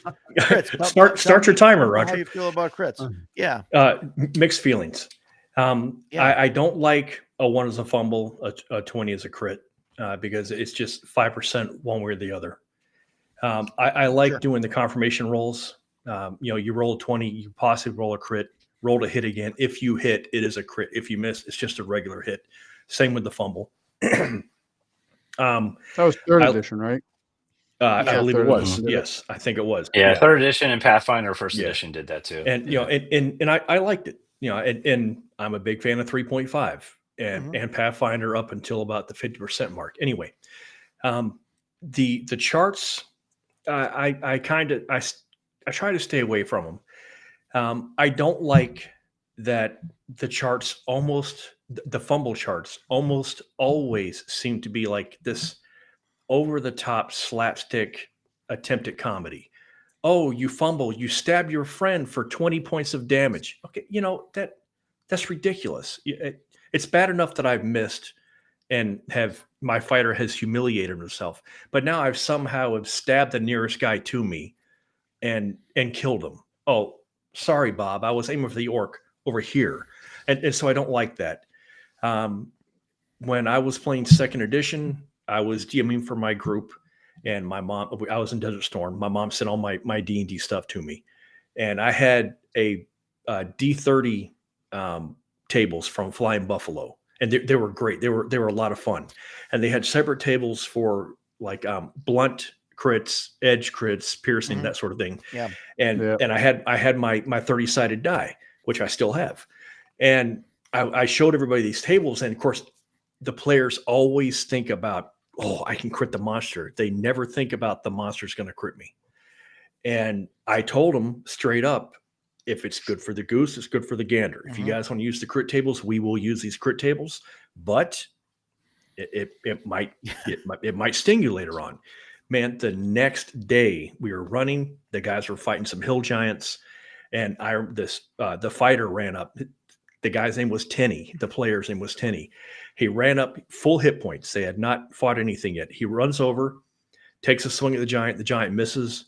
Giant rolls a natural 20. And so I dropped my 30-sided die where everybody can see it, rolled a 30, impact with decapitation. Instantly killed a 7th level fighter with full hit points just because that's what came up on the die. And that's not right to me. You know, and at the time, also I was 20, 21. So, you know, everybody's laughing. Aha, poor Tenny got whacked. But that was a 5th level. He had no fair chance to defend himself. And so I try to stay away from that. So I like crits doing double damage, plain old double damage. And I like my fumbles being, you missed, maybe penalize it. You lose an attack next round. You know, you're trying to recover. And so I like that sort of thing. But I don't like arbitrary tables that say, you know, you cut your own arm off or some silly nonsense like that. Back when we were playing, actually, I think we used it all the way up into 3rd edition, but back in AD&D, there was an article in Dragon Magazine called Good Hits and Bad Misses. And we used to use that, and it was brutal. I remember that article. Yeah, we used to, we had characters that killed himself with a fumble. We had characters, you know, that lost arms. They got hit in the head and lost like 1d4 worth points of intelligence. I wouldn't use those now. Like the CNC one I have is basically, it's like you roll, you get your critical, you roll again another d20, and then there's different options. And like some of them, like the first one, if you roll low, it's not a crit, it's just a normal hit, or you get a d4 extra damage, or and then it starts to go up. It's like ×2, ×3, ×4, or whatever. But it's not, I mean, it can be punishing, no joke, but there's none of that in the fumble table. Like you can hit your friend, but it's never for, you know, a ton of, it's ludicrous amounts of damage. Yeah. You can hit yourself, you can break your weapon, or you lose your turn. I like it when like you just said, like lose your table. Like if I smack my ally, he loses his turn because, you know, he's been surprised by, I've been blindsided. So that would be okay with me, but it's just killing other characters or whatever. Those other ones, and there's the CNC one that's pretty brutal too. Like I think it's the one before the one I use, and it's like that. Like you're taking limbs off, and you know, it was like I played Against the Dark Master at ShireCon. I never played that before, and that has some crazy tables. I'm not into games that are that crunchy, but like you could do a lot of horrific damage. But you could also, as Jason said, you could be on the receiving end of that horrific damage too. So it's a two-way range in that regard. So It's definitely a two-way street there. Yeah. Yeah. So on to armor class. Yes, We remarks good? complete. Yeah, sorry Carry about on. that. I didn't It's mean to fine. skip you, obviously. It's fine. So Shellback, I'm with you here. Yep, Armor I am bonus too. should be damage reduction instead of added to the armor. I am with you. I just think that causes some issues at the table where, like, I get why it's armor class, right? It's part of dex and part of armor, and it's all rolled in. So you're making one roll to see if you hit or not, and then you're gonna roll damage and figure that out, and that's it. Instead of having to roll it to hit roll, do math, see if I hit, and then roll damage, and then do more math to see what what the damage dealt was. But I do like damage reduction. I like the way they did it in the American Survival Guide there. I don't know, Matt, if you ever played that. It's on my shelf of shame over here. Yeah. I haven't cracked it open even. So I ran a post-apocalyptic game using that because I like that over MCC. And it's the armor is in parts. So every piece of armor that you have, you go up a die step. Okay. It's that much a damage reduction. So you start obviously like one piece of armor is D3 damage reduction, two pieces is a D4, three pieces is a D5, four pieces is a D6. So and some things could be like 2 levels a piece or whatever. And then you would roll that die, and that's your damage reduction. And then if you rolled a 1, one piece of armor got destroyed. So it would drop down a piece, and that thing would get destroyed or damaged or whatever. So it would keep decreasing as you're using it. And I really like that system, especially in the post-apocalyptic vibe, because it was like piecemeal. So you can have like, a motorcycle helmet and hockey pads and like a bunch of stuff. Yeah. And it was just really cool for that. But generally, I don't know. And Dragonbane does the damage reduction thing. And that's fine. It works.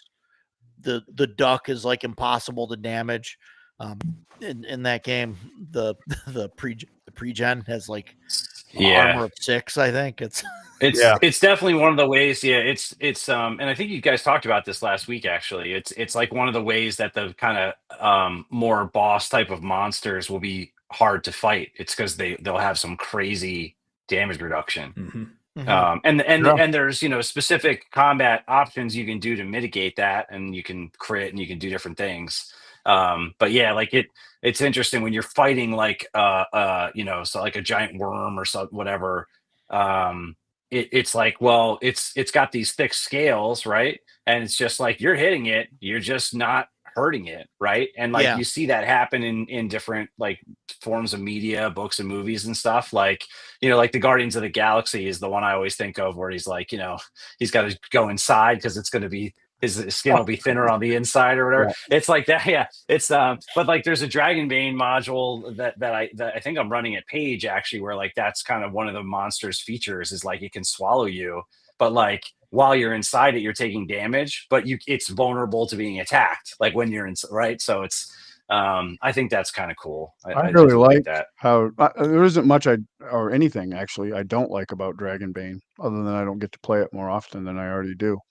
I really like how they do that armor in Dragonbane, and it's balanced. Like you can have guys that are tanks. Like the last adventure I ran, we had one character that he tanked up, but he also gets a Bane on a bunch of on almost everything. critical rolls.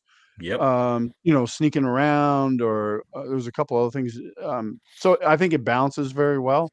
And the way damage is doled out in Dragonbane, everything does a lot of damage, and you don't have a lot of hit points, which is great. So I think it's balanced very well. I really like how they do it. I don't know if I could ever do that with like a more D&D style game. I'm just so ingrained to the way it's always been, I guess, that I'm fine with the way it works in D&D. But if I think Dragonbanes are probably a better system in that regard. Yeah, Yeah. I mean, I think so from my experience, one of the counterpoints to that where I struggle with it working well is actually Morkborg. As much as I like it, when you have high armor reduction as a PC in Morkborg, um, I just remember I played at a con game and I had whatever the tier 4 or whatever the highest armor is, tier 3. I can't remember. I think it's a D6 or D8 D6, I damage think. reduction. Yeah, and so I was Yeah, tanking 'cause I think this it's end boss. 6. Yeah. I was tanking this end boss and like, they're hitting me for D8 damage and I'm preventing D6 of it every round. And with omens and stuff, it's just like I'm just standing there getting hit by this boss every round and just shrugging off. And I was like getting paralyzed too. So it was just literally just standing there like a statue getting whacked every round. But like I just prevented all this damage. And so like Cyborg implemented the thing where like you always take at least one. And I actually have started doing that in Morkborg because like it kind of makes those combats less grindy when people have armor and you're just like hitting each other for D4 and D6 and then preventing D4 or D6 of the damage to it just makes these combats go on forever even though people have barely any hit points. Yeah. Dragonbane, the weapons at least do a lot of damage. Yeah, they do. So it kind of skirts around that because you're still hitting pretty hard. Yeah, like I was So the guy in my game, like I dropped him a few times. We played about 8 sessions, I think, of that for that adventure we were on. But a lot of it was just like nickel and diming him, like just chipping, chipping away. I'd do a little bit of damage to him every round, but he was shucking off like 7 damage every attack, so he was able to stay upright for quite a while. It's interesting. I kind of like. I think there needs to be some sort of like degradation effect if you have like a fixed like armor reduction or something like I was talking about with USG American Survival Guide, where like if you roll 1 on the die, it drops down. yeah, Morkborg does that too. And so Morkborg does that. And I don't think Dragonbane does that, does it? It doesn't drop like the effect. I don't think so. Or something like that. And that was something that I actually liked. I think you can break shields and weapons. I think if you're parrying. Yeah, you can have. But I don't think you can affect Yeah, because you have to. Every like weapons and shields have a rating, and if you do more damage than the rating, it does get damaged. But I think that like if someone crits you, in the arm, and you're wearing like the armor should reduce like 1 point or whatever until you can make like a repair roll or rest or something, Shadowdark had a rule. I think it was in Curse. Find the weakness attack with a piercing weapon. Okay. Where a shield, like a special type of shield, like you could avoid a crit with it, I think. Or maybe even a hit. I don't remember. That was something from like a lot of OSR games where you can sacrifice your shield. I don't mind that rule, honestly. To negate a thing. No, I don't mind that at all. And then usually with like a magic shield, it won't get destroyed, but it'll end up like so many feet away from you or something like that. But yeah, that is kind of a cool rule. I like that. I think Mothership just does if you take a single hit where it exceeds your armor's busted. Yeah. Yeah. And I like the I know that we mentioned this earlier, but the Frontier Scum the hat rule. Yeah. I love the hat rule because it fits so perfectly into like the Westerns where you shoot it so you almost shoot him in the head, but his hat goes flying off or whatever instead. And it's just awesome. Very thematic or cinematic. Yeah, right. It fits perfect, I think, in that sort of thing. So yeah, that's interesting. What do you guys, as far as AC goes and armor? What there's Thaco. I mean, there's a lot of guys that are hardcore. Like, no, armor class should be descending, and I don't. Either way is fine with me. I mean, I always have seen the pros of using Thaco or the charts where you figured it out once, which you had to roll, and then you roll the d20 and you know you need to hit, say, okay, I got to hit a 12 or I need to roll a 12 to hit the guy. Then now you roll a d20 and you got to get a 12 or better. Yep. Whereas with the ascending AC, you roll the die and then you have to add some numbers to it. And then, and I know that sounds simple, but there's some players that, they It's just more steps. they forget the number that they need to add, and then they need to look and it's, okay, well, my strength bonus is a +2 and I'm level 5, so I've got a +3, and then so it's 3 + 2 + 1 plus this number that. But that's what character sheets are for. Right. All those numbers are in a nice little row, and then there's a box at the end. Plus total. +8. Is that how you do it? Usually, yes. Yeah, but then you still have to add 7 + 8, and that's, third grade math. You've got me. We've talked about this before, man, because we're both thinking of the same person. Dude, I'm sorry, man. If you can't add 8 to whatever you've rolled on a 20-sided die, perhaps Dungeons and Dragons is not for you. I believe it's not you, man. Don't worry. Yeah. When I played Dragon Slayer, I figured it out all ahead of time. So, like you were saying, Roger, it was super easy. Like I knew I had a bow and I had a staff or whatever the hell I had, and I had all my numbers. And I just knew, and I just dropped the die, and I didn't have to add anything. I was like, nope. Yep. Once, because they would either tell us the AC or you'd figure it out after a while, and it'd be like, no, there's no way I hit it, or like I hit AC too. I'm like, I'm sure I hit him, and they're like, yep, and it was super simple. Right. And that's the thing I like about Dragonbane too. I know Roger doesn't like to roll under, but I like it, one, because I roll like crap, and then the way that system is, I drop the die, or the player drops the die, and they automatically know whether they succeeded or not. And I'm like, good. We don't have to add up anything. We just, we the what pick happened up and move play. on.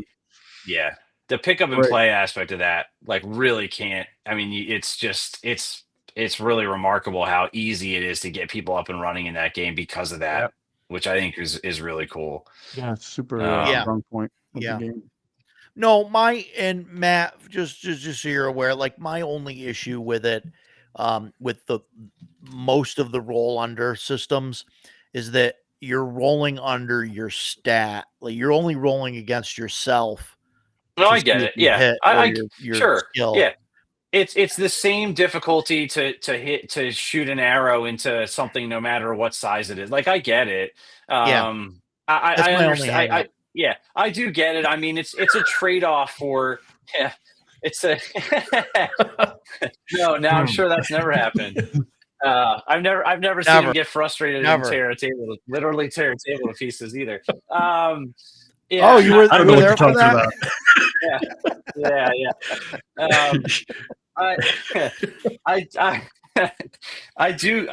I understand that. I really do. I think it's a valid criticism. It's one of those things where every system's going to have a few of those sticking points, and it's that I totally get that being one for you. It makes sense to me. It's one of those things where it's a game that's sort of designed, like I said, it's very easy to sort of wrap your brain around all the mechanics. It does get there's a little bit more depth to it, I think, than people sort of see at first glance as you get into the different types of things you can do in combat and how you can structure initiative. But yeah, there's a cap to sort of how tactical it is, and that's one of the caps. Sure. Right. And I do think that's valid. I'm not going to say that that's wrong. Right. I think the game's fine. Just, despite that, I think it accomplishes what it's trying to do really, really well. But yeah, I mean, I'm old enough to have played with THAC0, right? I will say at this point, I don't really love using it. It feels it's very war game. It really is like Sure. a legacy of its war game heritage, right? Like if you've played Warhammer, or you've played these different games, it's going to feel easier to wrap your brain around the structure of like looking at tables like that. Versus Yeah. if you've been playing just RPGs or board games the last 20 years, it feels like a weird extra step. Why do I have to do this? Sure. So, generally, I would say if you have the option, just use Ascending because it's just easier for people to understand at this point. No, I agree. I agree. And I mean, some of the math jokes, aside, but I just, that's kind of like my only thing is like when you have to look on a chart, you get the number that you have to roll on the die and not the total. And it it really frustrates the hell out of me when you've got guys that have been playing for, a couple of years or whatever in a game and, they still got to look up, the number that they have to add and it takes them a minute, it's just, every so single that's round. my thing. That's my hang up, that's all but generally like as a GM, like what I do if I have to make a saving throw or so, I do all my rolls in front of the players. I don't hide anything. But I always will do the math out loud, so everybody knows what's at stake. Like in CNC, say, okay, you're casting this, the save, you're level 8, it's 12, needs a 20, to save. The monster's level 8. I need a 12 or better on the die to succeed. And then I'll roll the die, And he'll get a 19 every time. And I'll get a 19 every time. That's just what happens. I can roll 6 D6s and 5 of them will be 6s. That's how I roll with monsters. Yes, it is. That's how you kill clerics with Paladin Envy very, very quickly. Yes. Yeah. That's actually pretty hilarious. That's actually a pretty hilarious comment. Like you're gonna print up custom D20s for that player. Yeah. Just print up a custom, like whatever their modifier is. Just build it right on. Just look at the number. Have them in a box. Yeah. Have them in a box. Yeah, that's +1, +2, +3, +4, +5, all the way up to like +10. That's funny. That'd be the way to do it. And this is not meant to bash on 5e because it's really not. I think that video games have done a lot to blunt the average player's ability to do quick math. Everyone has a calculator. Everyone's got a phone. Growing up, I was not allowed to use a calculator when I did math, and it helped. I do math in my head. I'm good to go now. But most kids don't, and now. With video games, you don't have to do math. You click the button and your dude hits or he misses. Everything's fine. I don't remember if it was Tinko or Bloodworth they were talking about when 4th edition came out. They wanted the D&D Beyond to be the thing. People were using that. All you had to do was roll a D20 because the number is already sitting there, and that cripples people's ability to think like that. And I talk a lot of smack about people that can't do, roll a D8 or roll D20 and add 8 to it. But it's really just my frustration at seeing that the new systems degrading the ability of players to play. It's not the player that I'm mad at. It's the system that has taught them to do this that annoys me. Yeah.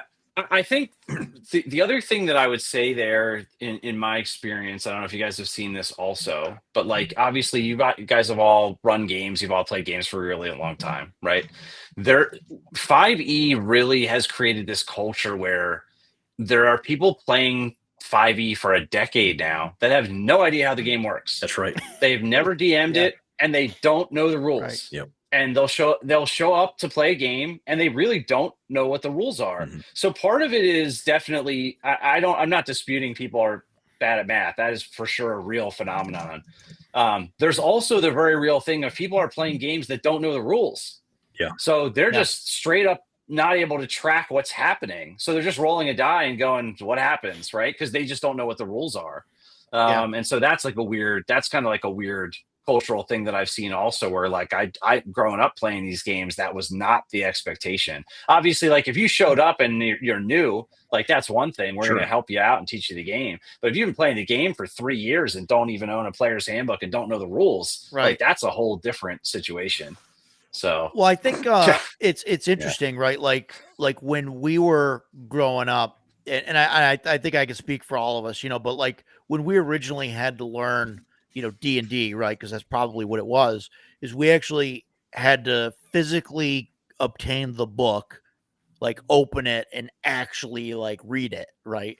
And now it's like, you just you put on the drama TV show, Critical Role or whatever, and you just like watch that, and it doesn't teach you how to play. It's just it's watching a TV show, and like and then people are like, oh, I've watched this for 5 seasons, so I know how to play, but they don't know anything, and that's I think that's where they're that's how they're learning to the game, is by watching the TV show, and it's not they watch it. It's not doing that. Shellback, you should see, this is exactly how Jason is in real life.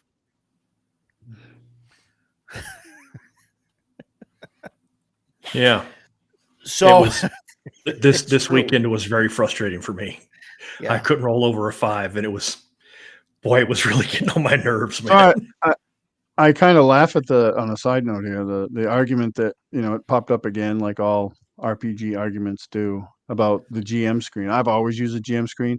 I roll behind the GM screen, and if I was cheating, I would be cheating a lot more in my favor than the dice seem to be landing on, and all my guys are just laugh at me. As a matter of fact, because I get mad, and I'll just tuck a die off into the bowels of my basement.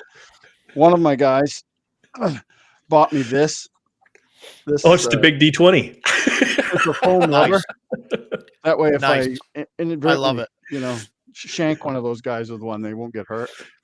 Yeah, I love it. Aggravated. Where were we playing when the only time I made a hit the whole night was when I threw my die in the trash? That was Paige. Just rolled a nat 20. That was at Paige too. Yeah. Yeah. Yeah, that was not a good night. Yeah. So yeah. So Sorry, what was the topic?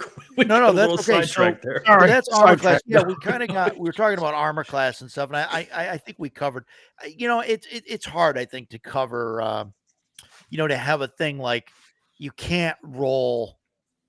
You can't have an attack roll to see if you physically hit somebody, and then a roll to see if you can get between his armor, and then so I think that's why everything's combined into one number, and I think that's fine for the most part, or to do a damage reduction thing.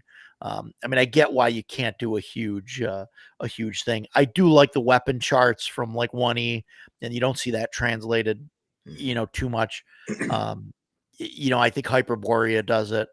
They took those charts and stuff, and I really like that. And I think it makes a fighter character a lot better.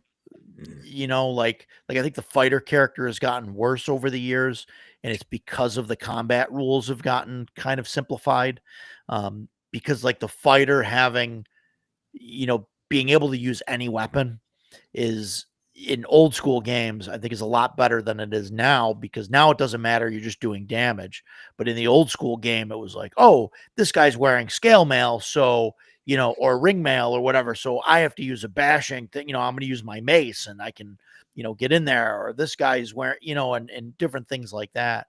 Or, oh, we're going in the dungeon, so I can't use my, my two-handed axe because you're in a cave. You know what I mean? And you need, clearance for 6 feet to swing this thing around, so you can you could switch like that. So and so I think that's changed a lot.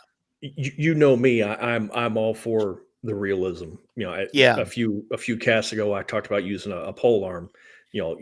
Sorry man, your pike is 15 feet long. It doesn't work the way you think it works. But this is not a medieval or a musketeer combat simulator. It's Dungeons and Dragons. Right. He's using a two-handed sword. That's what he's using. Just let the guy swing and do his damage. It's right, fine. and that's why we just got to kind of have to have some sacrifices, I think, in that. Right. Sacrifice granularity for speed and quickness. Ease of And play. Right. Yep. And I'm okay with that. I'm fine too. Like every once in a while, throwing in like, with like say the two-handed sword or whatever. Well, you're in this. You're fighting through this kobold warren that you can't swing it, so you're gonna have to draw your dagger or short sword or whatever. Yeah, I think that's spear. fine. You can barely squeeze through the tunnels. Right. Like Yeah. those weapons aren't going to work. So that type of realism I like to impose. But like when it gets into crunching numbers and stuff to add this to do this. For me, that just slows things down because I'm not a math person. I can add anything on the D20, but beyond that, so I'm like, I don't like to add any of those things. I just want the combat. I want your turn to go. I want you to have a good turn, and get what you want done. But I don't want to bog down with, we got to add this. Like, I just don't. That stuff doesn't appeal to me in a game. Yeah, it feels like a good place to leverage like a disadvantage or Bane and Boon kind of system too, right? So it's like, okay, if you want to use that sword here, I'm not going to tell you can't at all, but you can have disadvantage, right? Yeah, that's a good use for that system. Shellback, I think most of the players that I play with could not manage 20 push-ups. So I don't. I like that. I like that idea a lot. But I don't think. I think that number is wildly ambitious. At 20, wildly ambitious. Be like the beginning of Stripes. Come on, give me 2. Come on. Yeah, 1. Oh God. Yeah, give me 1. Come on. So I guess that brings us to damage rolls, and really this can probably episode on itself, but when we talk about damage rolls, we got to talk about hit points. And what are even hit points? I mean, like does a 20th level fighter really have 120 hit points? I mean, no. He knows how to move his body. He knows how to wear his armor better. He can absorb a hit better than a personal fighter. A human is a human. He's got probably 4 hit points. That's it. I agree. Right. Yeah. Absolutely. And that's just wearing down the hit points, and that's just wearing down his stamina until he gets down to that 1 hit point, and then that's the killing blow or whatever. I think we could probably all agree on that. I don't know. I hope not. I want to hear somebody argue with me. Well, argue. I mean, these are the things I like to talk about. So let's do it. Who thinks we're wrong? I don't think you're wrong. Matt with the deep inhale. Matt. So yeah, I mean, it's a weird thing, right? Because like I grew up with D&D hit points, so like my natural feeling is like, oh yeah, like you're totally. If you have 120 hit points, you're the first 119. You're fine. Right. And then that 120th one, right. But like when you play more modern games that have sort of said like, well, wait a minute, that doesn't really make sense. Like if I'm stabbing you with a knife, like you're not perfectly fine until the one that finally gets your heart and then you die instantly. Like that's not really super realistic. Right. I mean, so, Mothership, for instance, with its idea of wounds, right? Like where you have a number of wounds and each wound has a certain number of, and once you exceed that, you're going to roll on a wound table. And even if you have 2 or 3 wounds, you could die from the first wound that you get, right? You probably won't, but you could. There's also games that do different types of attrition, right? Where like Crown and Skull, for instance, your abilities and equipment is attrition as you take damage. Right, you're no longer able to use some of your stuff anymore. So it's a way of measuring like that you get weaker. And then Into the Odd and its derivatives they used to call it HP, which was hit protection. They've renamed it now in like Mythic Bastionland because that's very confusing to people. But basically, you have a little bit of hit protection that it's almost like Halo shields. Like they go down fast, but they regenerate after every encounter. But once they're down, your actual attributes are taking damage, which makes it like so that you're less effective. Now, the problem with all that stuff from a game perspective is once you start losing, it becomes easier and easier to continue to lose. Right. So while it feels sort of right and more realistic, as a player at the table, it kind of sucks because it's like now that I've been hit, I suck. Right. And so it's just this death spiral that sort of can kick you down this path of like making it unfun to play. Now, the flip side of that argument is like, yeah, it sucks getting stabbed. It sucks getting shot. Like you shouldn't want those things to happen to you. Right. So try to come up with ways to stop Avoid that it, from yeah. happening. The Free League Yeah, games are so- a lot like that too. They not Dragonbane, but like I've played like Vaesen and Mutiny of Zero, stuff like that. They have that, you start to lose as you go down. And once that spiral starts, it can be pretty punishing. But those games too are designed that way. So I'm like, I'm okay Right. with that. The Right. I think it was the D20 Star Wars, but I think it was like I forget what they called it, but they kind of like revamped it like after it had come out, and they had that weird like square book, and they did it in there, and then they did it in Star Adventurer was when they did where when you crit it deals the same amount of damage, but it deals it directly to your constitution. And so, and like that was the thing, like you could go down to 0 hit points and you'd still be up, but then you'd start to take damage on your constitution. And once your constitution got to 0, you're dead. But crit automatically went to, your constitution. So that could mess you up in a hurry. I like it. Yeah, I think a lot of it just has to do with what kind of game it is, Yeah, right? Like Dungeons and Dragons is not trying to be that kind of game. Sure. I mean, I do think like the idea, for instance, with like bosses, like they get bloodied or whatever. So like when they're at 50% of their hit points, this thing happens. It's sort of like a video game kind of thing. The video game boss has like the 3 phases. Like now I'm really mad, so I have all these other attacks I can do. But that is kind. I mean, that is kind of cool. Like just to sort of mix up what's happening in a combat if certain abilities unlock as players or monsters are getting more hurt. Like that can be kind of neat. But in straight up D&D and those kind of games, like it just to avoid that death spiral, like that's just how they're set up, and I don't have a problem with it. I mean, even though it doesn't feel realistic, like most of what's happening in D&D is not realistic, right? Yeah. So people don't normally venture into dungeons and fight dragons and all that stuff? Is that not a normal occurrence for you? I mean, it feels like that might be. Oh, anyway, I don't want to get into that, but yeah. I always like the Palladium system. They have 2 levels of hit points, and I don't remember their names. I think one is like SDC. Mega. Yeah, well, it's like mega damage. That's something, rips. Yeah, that's rips. Oh, okay. And one mega damage is 100 structural damage. Like if you're not in rifts, everything else uses. I think it's SDC, but you have your SDC or whatever it's called. Sorry, SDC, but again, the MDC is only in rifts or for large monsters. Anyway, so you've got your SDC, and you might have 40 SDC, and you can when those 40 SDC being worked on, you're fully functional. You're getting hit, you're taking some damage, but there's something going on. Once your SDC hits 0, now you start working on your hit points, which are based on your constitution. And when your hit points start getting hurt, that's when you're in real bad shape. You start taking wounds, and that's, things start failing and you're not able to do things. And I really like that system. The problem with it is it's more, it's another stack that the player needs to keep track of. And it's not as streamlined as a lot of other systems are, but I still like it. I think it's a good system. Crunchy. Yeah. Mm-hmm. It's a little crunchy. Yeah. And Paul, you mentioned Spycraft has a similar system. I loved first edition Spycraft. I didn't care for second edition, but first edition I liked quite a lot. It was one of my favorite RPGs. Yeah, that's cool. So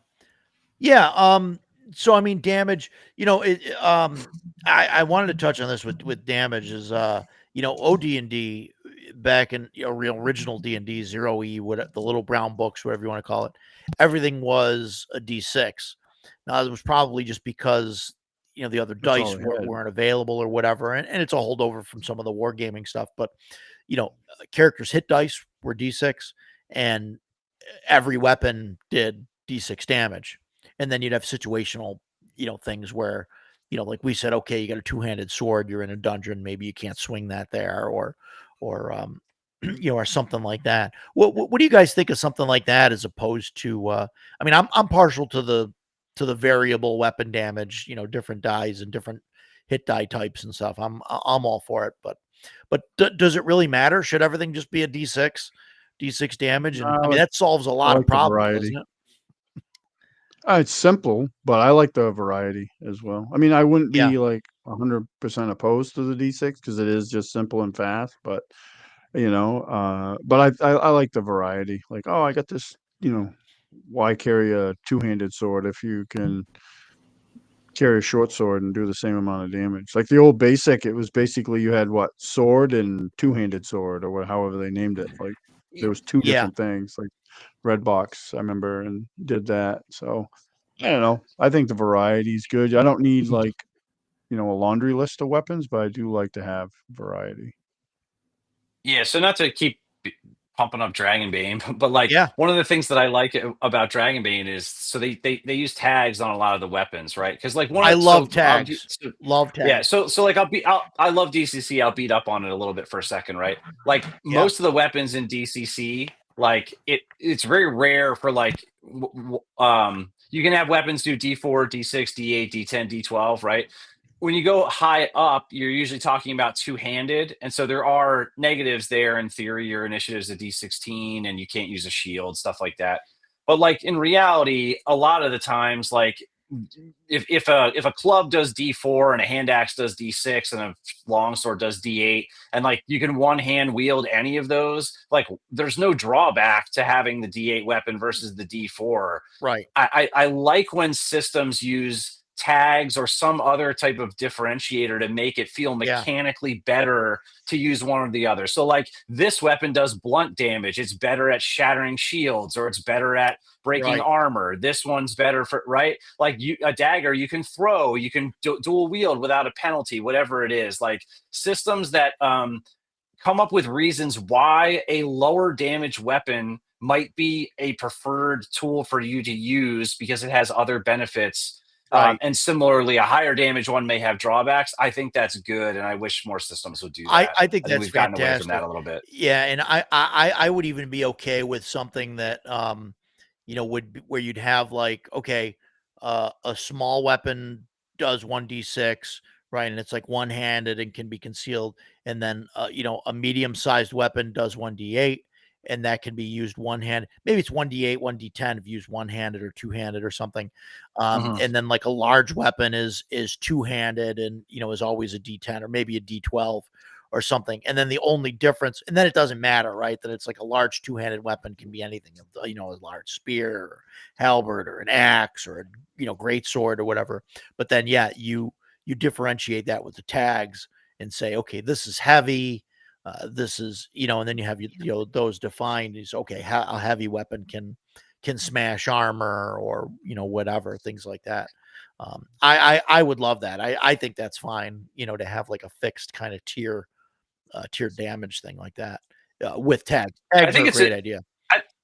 I think it's an OSR issue, to be honest with you. Like a lot of the stripped down OSR games, that's one of the things that they have jettisoned is like weapons just deal different damage, but outside of that, they're functionally similar. Yeah. So that's one thing will frustrate me about some of the simpler, like, yeah, it's easy to run, but it's like, why does my guy have a femur that does D4 if I could have a warhammer that does D8 and they're functionally the same outside of the Right. damage that they do? Like that's Right. Yeah. kind of sucks. And I think So- that's something that got taken out of like a lot of OSR games because nobody wanted to use those charts or those sections from like the AD&D books, that had that stuff in there. So that's not something that you generally see in the other systems. But tagging, I really, I know I've mentioned that like 6 times here in the past 2 minutes, but yeah, It's cool. It's good. it is. Yeah. It's cool. And it's easy because you can easily differentiate between like those things, Mhm. because a femur, you can say, okay, this is piercing, whereas a hammer's bludgeoning, and then that can have different effects, depending on what you're doing with it. Like a thief is going to use the femur, and he's going to have a better time getting through somebody's armor, between 2 plates of armor or whatever on somebody than he would with a hammer or so, which I think is really neat. Yeah. So unfortunately, I think we're all on the same page with this. I don't know. Yeah, I think so. Yeah, I can't. I'm not going to. It's going to happen sometimes. There's nothing to Yeah. fight about. What are we doing? What are we even doing here? Yeah. Well, yeah, we covered critical hits and stuff. How do you guys feel about fixed damage? I know that like 5e suggested it. I know that there's some games that do it. In 5e, it was always in the suggested or in the parentheses where they say, with a d6, it was always, I think, 4 damage or whatever. They'd always round. When I ran 5e, I would use that sometimes because I was at the point where anything to speed up the combat in 5e, which is horrifically slow. I would use it sometimes just because it was fast and I had 7 or 8 players, so we had to keep the game moving. I generally like to roll, even though dice hate me. I still like to roll because every once in a while a really good one. Yeah, I love rolling dice, and I mean I'm to the point where like I have told players that whenever anything gets doubled, like we don't just multiply it by 2, we roll double. Yeah, we roll the dice. We roll double the dice. So like that's my rule is like anytime where there's an option to roll more dice, we roll more dice because rolling more dice is cool. And then we get to watch Jason roll 6 dice and they'll all come up, 1s and 2s, and it's amazing. Yeah, I rolled like 8. What it was 8 or 9 d8s, and 90% of them came up like 1s and 2s. It was the worst flame strike attack I've ever seen in my life. I was so mad. Cure serious wounds for 4 Yeah. You're welcome. Yeah, it's crazy. Oh man, yeah, that sounds like our cleric, my buddy Matt. I've wondered sometimes, like, so this is something I've thought about sometimes with weapon damage. Like, I've often wanted to substitute out like the single die for like if you can break it into 2. So like instead of a D10, roll 2d5. Instead of a D8, roll 2d4. Like that's or 2d6 instead of a D12. Like it's in between fixed damage and a single die because now you're putting it on a curve. Yeah. Right. So like, and the higher up weapons are always going to deal at least 2 if you're rolling 2 dice. So it's not like I hit him with my D12 and I rolled a 1, right? It's like, how do you smooth that out a little bit? Fixed damage to me, like feels, I would miss rolling the damage dot. Like variability to me, it's like every time you hit somebody with a sword, it's not going to be exactly the same. Right. That feels a little weird to me. But I do get the idea of like, it's very frustrating to roll a single large die to deal damage and roll 1. So like, are there opportunities to smooth that out with multiple dice across a curve? Maybe that's something that games should do more often, but yeah, no, I definitely hear you there. My only issue with breaking dice down is rolling multiple D4s. I hate rolling multiple D4s. I ended up buying the Chessex. They have a D12. That's right. I have some of those labeled. Like there's lots of D4 solutions now that are not the Caltrop triangles that are like, right? Like, I mean, that's the whole thing is those dice do suck, but and they just like plop, Goodman's got good. You know? Yeah, Goodman has the ones that kind of roll. I mean, they're rounded. I mean, they're not great. Well, they're better than the triangles. They are. Yeah. I'll give you that. Jason's going to disagree with it, which is fantastic. Right? I do not like that die set, man. Yeah. But it's not that, it's a rounded D4. I mean, I got plenty of funky dice in my collection, but like, the whole DCC thing here, roll a D3. Okay.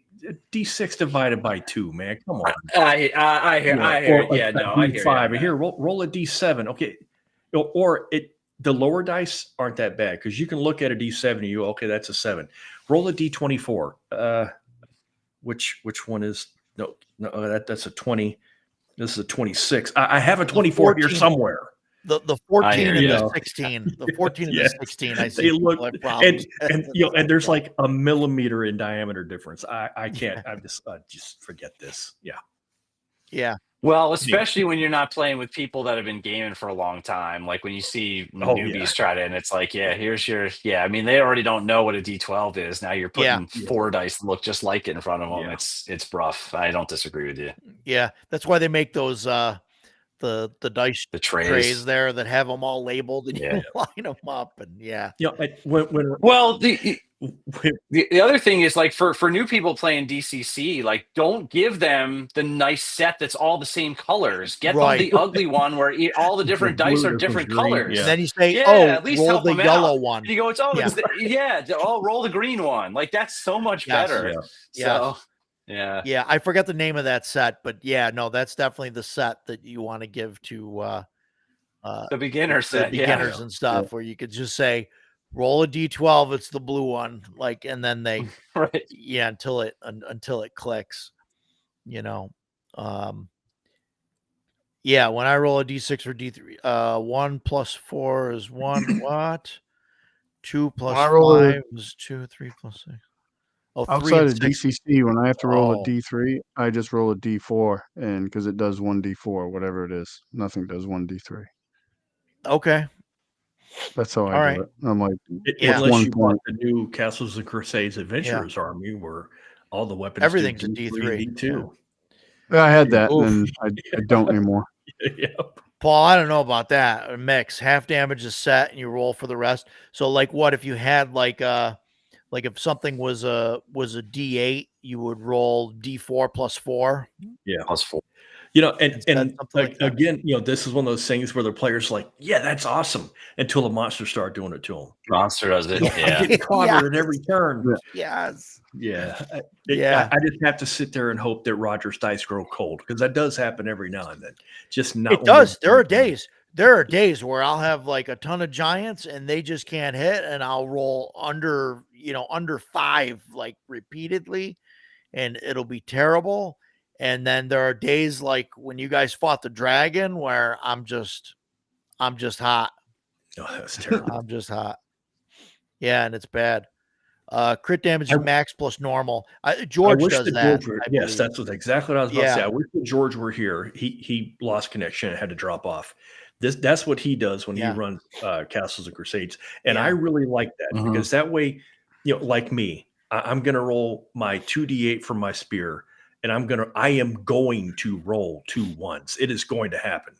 So so I've got 8 plus my damage bonus of 8 also, and now I'm rolling another D8. So I know I'm going to get some solid damage out of this. I like that. I mean, that's how, like going back to before, that's what Call of Cthulhu does, right? Like if you shoot somebody with a gun and get an extreme success, it does max damage plus another bonus die on top of it. So it'll be like 8 plus D8, right? So it's literally like, they're not going to say, oh, you got an extreme success, you shoot them right through the forehead for 3 damage, right? It's like, it doesn't make sense to do that. So no, and that's fine, and it's a great rule, and that's the one I should use. But also, like, 2 things with that, right? For me, one, I like rolling more dice. So, like, to me, you're rolling the same amount of dice. It's like, whatever. But also, and Jason's mentioned this a few times, like, now when a monster hits, it's 9-16 instead of 2-16. If you roll 2d8, you're going to hit 14 or more. At least if you're swinging at me, you're going to. Yes. So, to me, it isn't really going to make much of a difference on my end. It's right. Just right. Me out. Right. Yeah. And that's my, that's just my whole thing. So, I mean, that's that. So, damage. What else? I think that's we kind of covered critical hits. We talked a lot about crits and the crit charts. I really do like the crit charts. I really do. The especially the DCC crit charts, they get better as you level. They get the monster ones. I think they're really fantastic. They're great until my 3rd level thief one-shot your vampire. Yeah. Oh my God. That was terrible. That was terrible. He rolled like max damage and got like through the heart, shot through the heart on the crit chart, and just one shot of the vampire. One shot of the vampire. Right. Yep. Yeah, it just that was a whole thing I had. Yeah, but look, you still Yeah, but you still remember it, right? I do. So No, Yeah. it was awesome. yeah. Right. It No, was very it was awesome. It was cool. I like some of the like one of the on the giant table. One of them is that he like pounds you on the head and like you permanently are 2 inches shorter or something like You that. accordion down. It's awesome. That's funny. Yeah, that's some of that stuff is really really cool. Yeah, so that's damage. Unless anybody's got anything else that they want to add to talk about damage. So magic, and we're going to talk about spell casting next week. Okay, So yeah. that's going to be a whole thing. So I just Okay, want to that's a talk whole about nother it topic. in combat as far as like when you're in combat, a lot of systems you don't have hang on, let's cover this really quick. CNC does the backstab attack. I think they get a bonus. I think it's like a +4 +4 to hit. bonus. Yeah. When And they they're get a aligned, modifier. They and get a then multiplier for their damage. they get a multiplier based on their level. Yeah. It's Yeah. like ×2, and then when they hit like level 5, it's like ×3, and then at some point it's ×4. I think when they hit 12th level, something like that. But magic, like, so CNC doesn't have like attacks of opportunity. So I think you can cast a spell in combat, like, and you don't get an attack of opportunity or anything like that. Am I right on that, Takato? Because that's the way I've been doing it. So Yeah, you which can. is You can. you can, yeah. And then I think if you get hit though, you can't cast the spell that round or something. Is that There's a couple different ways you can do it. Yeah. You can have it outright, they lose the spell, like old school, or you can have them make like if it's a say it's a wizard, they can make an like a intelligence check. concentration check or something? Yeah. Basic Yeah. concentration. Yeah. Yeah. Against like the level of the spell or something. Yeah, Or I would think you the have to roll level up against the is- damage. I think how does that work? My one player that's a wizard, he stays out of melee as much as possible, so he's smart that way. Well, that's what you should do. I'm trying to remember what the CL is for that. It's either the level of the spell. I think we use the level of the spell. Yeah. Like it doesn't happen very often. He'll get hit with ranged attacks because they'll light him up as soon as he starts casting spells, which is always awesome for me. But Yeah. he has a really horrible armor class, so he's even with my dice rolling is relatively easy to hit, and it's great. Yeah. Well, the wizards, Yeah. they really can't wear anything. So, No, that's no, fantastic. and I haven't dropped a lot of stuff in the game that would boost his armor class because he's like I said Yeah. earlier, he's to the point where he's able to dole out damage, and I don't want him to have both being able to dole out damage and be nigh impossible to hit. He has a few spells that he uses that can make it hard, but How I does usually find a way around 'em. how does Dragonbane handle that? Do they have Magic? They don't have attacks of opportunity that I'm aware of.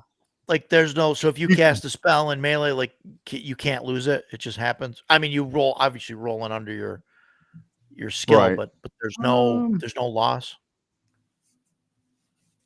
I don't think so. I don't think so. I'd have to look at it, I guess. It's been a while. And I've never played a wizard in Dragonbane. You got any thoughts on that, Matt? Do you know about that? In which system? In Dragonbane. Dragonbane? If there's if you lose Oh, a if you can, spell, like, if you get drop a hit or spell? something, or I don't think so. Yeah, I don't believe Doesn't so. sound familiar. it just kind of happens. Yeah. I mean, Mhm. I've always been like I remember they doing it in like 3.5, right? Where like you had to make a concentration check, I think, and it was like it was ridiculous. I think it was like 15 plus the damage was the DC Yeah, it's crazy.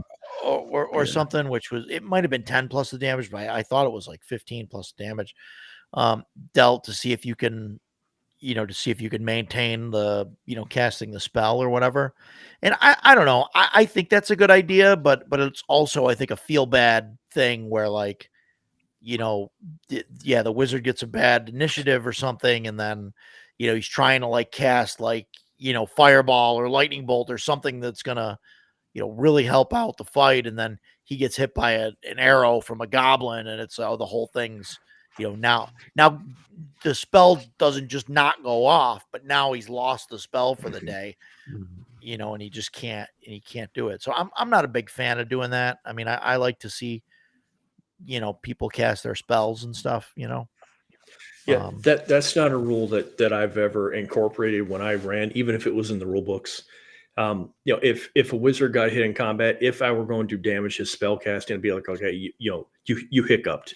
You can still cast it next. Your fireball has not disappeared. You can still cast it, but you Sure. can't cast it this round. But I'm of two minds on that. If you do it so that if the wizard gets hit, he can't cast. For me, it emphasizes the fact that your wizard is squishy and he's not meant to be hit. You stay in the back, you stay behind some, you use cover, you think about where you're going and what you're about to do. So I like that because it makes you more proactive towards your own defense. But it also, I feel like it hampers the person playing the wizard.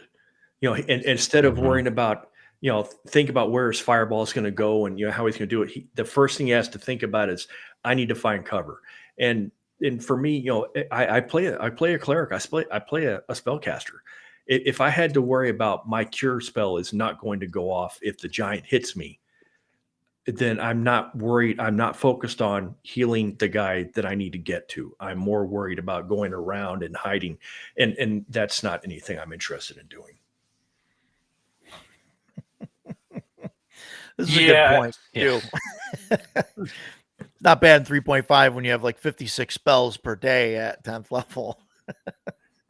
Yep.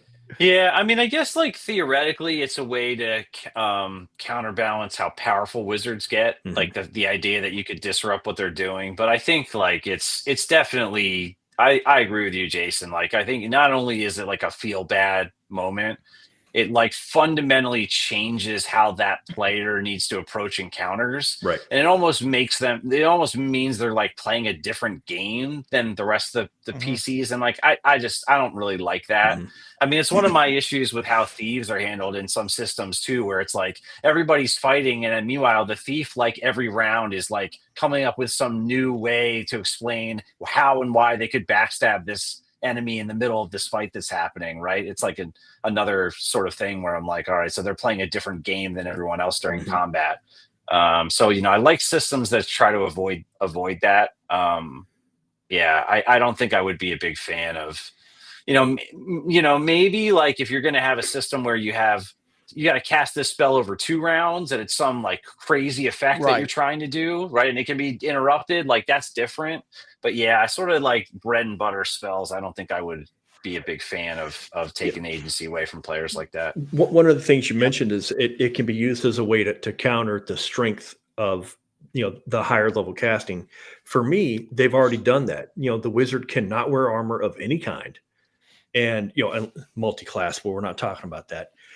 And D4 for hit points, or I think it's D6 and C and C, but really low hit points. Even with a D6, if you're 5th level and you roll 6 all the way across the board, you've got 30 hit points. That's less than half of the average fighter. That's you're squishy. So you're already thinking defensively. At least you should be, unless you're playing the wizard in our campaign and you don't ever do that. Anyway, but I think that it's the caster is balanced enough without having to stack more things on him. That's just how I feel about it. And I don't like playing wizards. It's not a class that I'm into. I play them only when I seriously have no other choice. Yeah. I kind of like the wizard in Dragonbane. That guy's kind of cool. I watched you had a Master very Aoden. good, yeah. You were having a great time with that dude. It was pretty cool. Well, because I mean, like when I play a mage, like I always try and use the spells for like what they're not supposed to be used for. You take it as far over the top as you possibly can. And Matt was great. Like, was it Pillars? Is that the? Yeah, there was like exactly what I was thinking about. Yeah, there was like a hole trap. Yeah, and you're just like, well, I'll just bring a pillar up and we just walk across. Like, yeah. Right. Yep. But I think that's cool though. I mean, like it's stuff. Yeah. And then like DCC, letting the wizard not just be letting the wizard not just be this exponentially powerful damage dealer, like to me is better. Right. Like it's much more fun when they can interact with the rest of the game. Right. Like, Yeah. I really think that's good. Good playing. And like, it's good when a system lets you sort of is designed to let you do that and not just spam damage spells in combat. Yeah.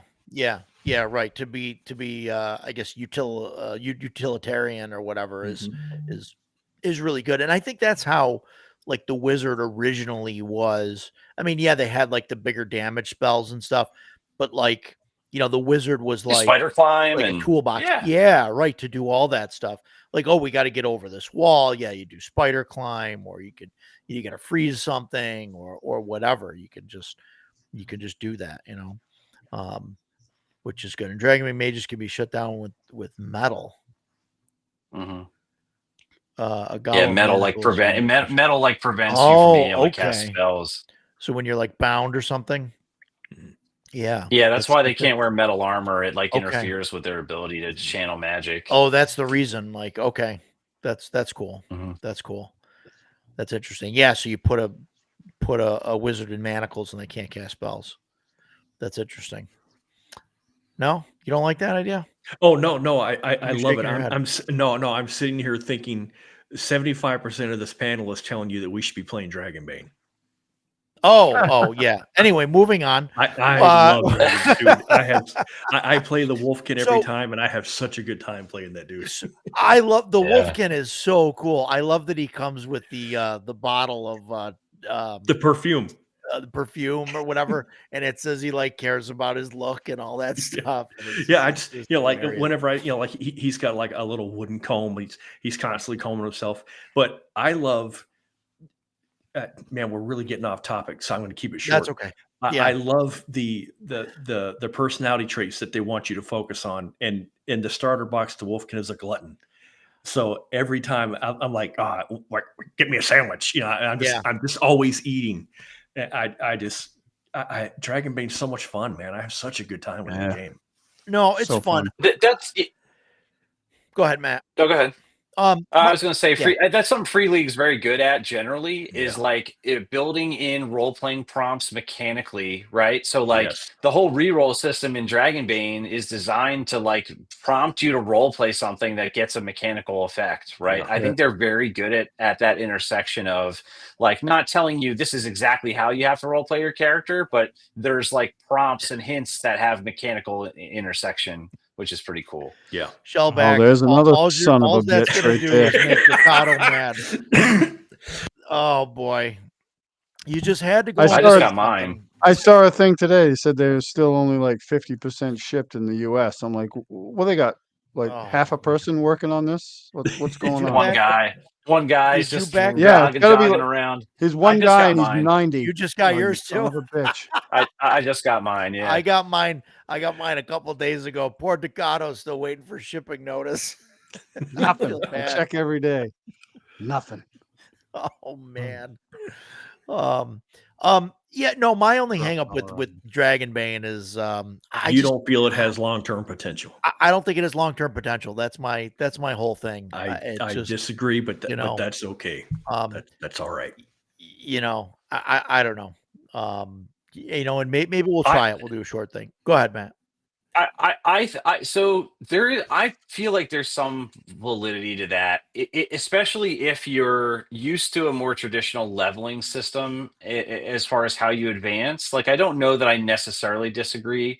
I will say, like, there's an opportunity there to have like a larger roster of characters that you get to rotate through. Like if you're playing a longer campaign, like that's a way to mitigate that. That's kind of fun. Like, hey, we have a group of like 8 to 10 PCs. They're not all going out to do everything all the time. Like we can mix and match and sort of get to, so that's a way to sort of keep it fresh. So you're not just sitting on the same character that maybe isn't leveling and advancing quite the same way that you would if you were playing a traditional. And I agree, and that's how I run my home game. Is the players have a stable of characters, and we figure out who's going to go out and stuff and do things.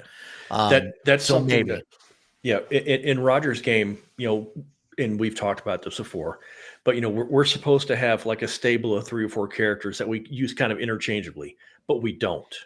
We have our mains that are all 8ish, and then we've got alts that are 4ish, and then I'm never going to play this guy is level 1.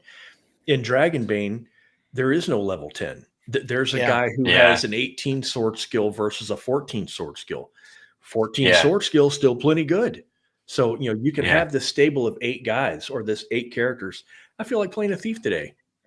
Cool. Yeah. And you're more effective as you play that character more because you have more chances to increase his abilities, but you're not ineffective being a lower level character. And that's a really good strength to me in Dragonbane.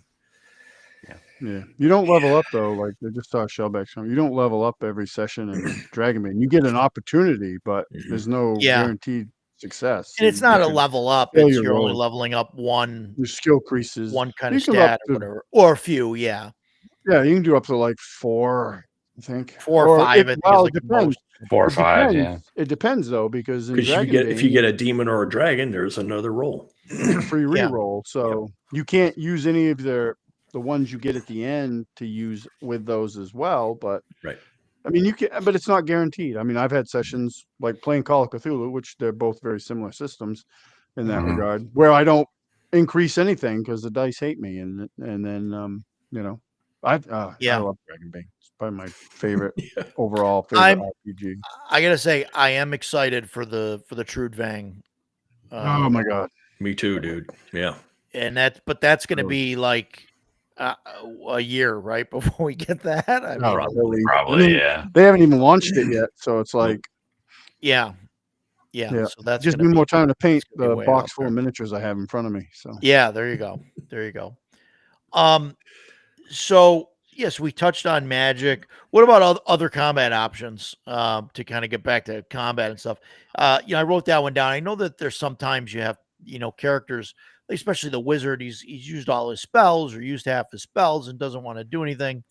So he just kind of is like, okay, I'm gonna sit this one out, or whatever. So I know some systems have like, the assist rolls or help or whatever, where they got to roll, like an attribute check or something, and then if they succeed, then they give you like +2 on a roll because they're helping you spot enemies or whatever the case may be. What do you guys think of like things like that, like giving players who aren't involved in the combat something to do? I think that's a great idea because, like in the OSR games, the wizard example, like they're not effective for very long. I mean, they're going to burn through their meager assortment of spells. So, like, if one of them, like, if I had a guy that was playing a wizard and he's like, well, I'm going to go over and help the fighter that's more of an archer, like pick out targets, and then I would do something like that. Like, oh, okay, he's doing that. You get a +2 to hit bonus. He's your providing spotter. that for you. Yeah. He's a sniper basically spotter. your spotter. Yeah, I think that's. Yeah. I think that's what they should be doing. That's I what they totally that's what agree. it was like. Yeah. Find a way to, like, there's an old adage we used to use, like, and it's in the military too, like find work, right? So it's like That's right.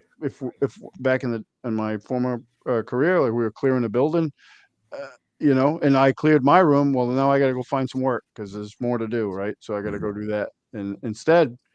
And I think that's the strength of, and this is a whole different topic, but like the strength of the OSR games where you don't have the laundry list of stuff on your sheet that you just play your sheet and it's left more up to the player. Well, Yeah. that good, get creative, figure it out. Like, find something, find work. And I think a lot of the players that I play with are, either new or coming from like 5e or something, and so they're used to the piloting the mech thing. Have you guys heard that term before? Piloting the mech? No, it's basically like, right, okay, you're in a mech, right? So you're in a mech suit, and all it is there's a bunch of buttons in front of you, right? So you push a button and the mech does the thing. And so like playing 5e, it's like the character sheet is your control panel. The answers are on the character so you sheet. see, Yeah. yes, you see, okay, here's the list of things I can do. I'm going to push this button here. Oh, this is my attack button, and I just attack. You do the thing, and so you look at the sheet to like do your thing. So I think when players look at like an OSR character sheet, they're like, "Oh, I can't do anything." Because there's nothing on my Oh, you can do plenty. Just tell me what you want really, to it's do. and like, I'll no, tell you you what can to do roll. everything. And so, like, I don't really tell my players to tell me things that aren't in the rules, but that's something that I think I would embrace. You know what I mean? If somebody said, "Hey, can I, because I can't do anything, can I help this guy spot targets or whatever?" Sure. I think that would be awesome. And maybe that's Yeah. something as a GM that I should push to my players and say, "Hey, you guys can do these sort of things." But also, I feel like the players should just be like, "I want to do this thing."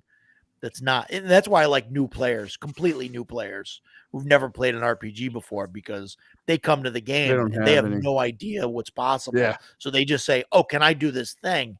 And it's like, yes, absolutely you can, like roll Yep. the dice, Yeah, they're great that way. That's one of the wizard super running fun out things of about playing with new people. yeah, the wizard running out of spells was a problem for our group in the beginning. It took our wizard player would cast his magic missile or whatever he was casting, and then he'd be done, and he would quit. He's like, and he said it every time. Well, now I'm useless, and he would just throw his hands up. I can't do anything, and I had to keep telling him, and like there, like I would start getting mad at him. Stop saying that. You're not useless. Your character has a 16 intelligence. Think smart. Look at the battlefield. Look around. Come up with ideas. Direct traffic. Instead of being the private standing on the front line, slinging bullets or swinging a sword, be the general. Be up on the hill, looking down, directing the battle. That's what that will allow you to stay involved in the game and not just sit there and pick your nose while because now we have another 6 rounds before we go off to do something else, and now you're sitting here doing nothing. And it took a long time to break him of that habit. He's good about it now, but man, it really took a while for him to get that. Yeah. Well, Yeah, it's interesting. So there's the extremes on the two, like the spectrum, the two extremes. So like Pathfinder 2e is pegged all the way on one side where you have 3 actions. Yep. And because you're very rarely going to want to do 3 attacks, there's a whole framework of other actions that you can do, right? So you can assist, you can give guidance, you can recall knowledge, right? There's cool. So recalling knowledge is like a very powerful thing to use your third action for, right? Tell me what this guy's weaknesses are. Like, tell me something about his attacks. Tell me about, right? Like that kind of stuff is very helpful. And then obviously positioning in Pathfinder is really important too, to like flank or off guard people to get their AC down. Yeah. So those little +1s and -2s and stuff like that in Pathfinder, like an intimidate check, right? Get him to be frightened 1 or frightened 2. Those little adjustments add up really fast in the combat. So that game has like a whole framework around, it's on the sheet, it's in your list of actions, but the game knows that you're going to have to do this stuff, and it creates a whole list of things like, on the menu to do. The other end would be like an OSR game that has very few rules, and that's where, like, as the GM, you want to incentivize people to come up with those different ideas. And I feel like one thing I've noticed is when you run a game like Mothership, for example, right? Because it's not only modern, it's like in the future, people seem to be a lot more apt to like come up with, because like, it's like, oh, well, what would I do if I was in my house and this was happening? Yeah. Well, I'd get the fire. I can't see somebody. I'd get the fire extinguisher and I would shoot the fire extinguisher. Does that make it easier for my friends to see the invisible monster? Right? Like I would can I hack the computer and open the airlock? Can I do so? Like in a modern or sci-fi kind of game, I feel like players come up with that stuff much more readily. Where it's like, well, if we're in a dungeon and it's all just rock, like what the hell am I supposed to do? So you need to. I think it's a really good point about like encouraging players to think about how to be creative and what is not on their character sheet and what's in the environment. And some of that comes down to like module design. And the good modules will like give things that are in those spaces that are there to be interacted with in some way. Versus like maybe the bad modules are like you walk in a room, it's just a square room and there's 5 goblins, roll for initiative, right? Because then it's kind of like, well, what do I do if I'm out of spells or I'm out of actions or my weapon's broken, right? And if the rules don't say I can grapple this guy and do X, Y, or Z, like what am I supposed to do? So yeah, that's interesting. Yeah, good module design definitely. I think goes a long way to have other things to do and things like that. So yeah, that's interesting. yeah, but it's always like, can you start a fire? Can you like grab Yeah. some curtains and throw them? Like, what can you do to give somebody disadvantage to do, just help out your allies, right? Create cover. Can I knock over this bookcase and create some cover? Like, Yeah, there's right. always things you can do. It just sometimes takes people, to your point, a little while if they're used to that 5e. Like, all my answers are just on my sheet. It's just a different way of playing. But I think it's a much more rewarding way to play once you get used to it. Sure. And you're totally right. Like, new players immediately play that way. Like, they're to the nth degree. Like, they're always like, I swing across the thing and I want to kick this guy into this guy, knock this thing over. Yeah. And it's like, how do you not like tamper down that creativity while like sort of like, Right. well, there are some rules for this. Like, this is how this is going to play out. Well, I think Yeah.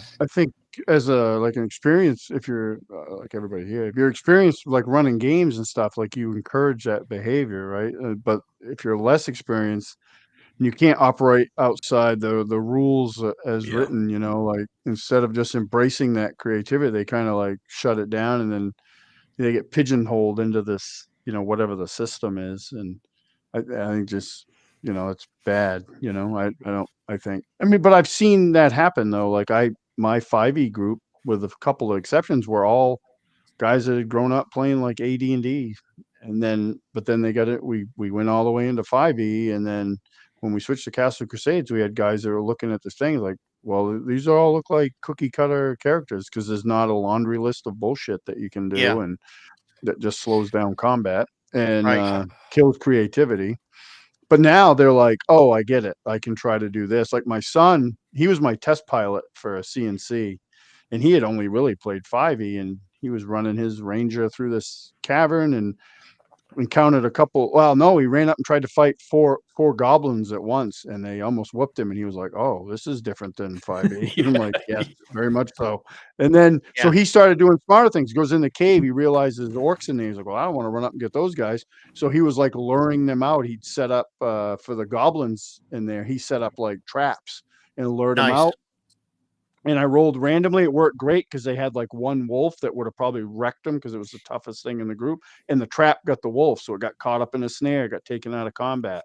And then he goes in deeper, finds a couple orcs, and he's like, "I don't want to fight those guys." He starts wrapping rags around his arrows and lights them on fire, and he's whacking them from range, doing distance. And immediately got him thinking more than he'd had to in the past. Yeah. Quickly learned that he wasn't a superhero, and and tactics need to be implemented. Yeah, and not absolutely true, but not just that. He runs up in 5th edition and he kills 4 goblins. Okay, you're done. Cut, roll credits. Boring as hell. Go up, get spanked by some goblins, run like hell. They don't pursue you. They're getting their buddies.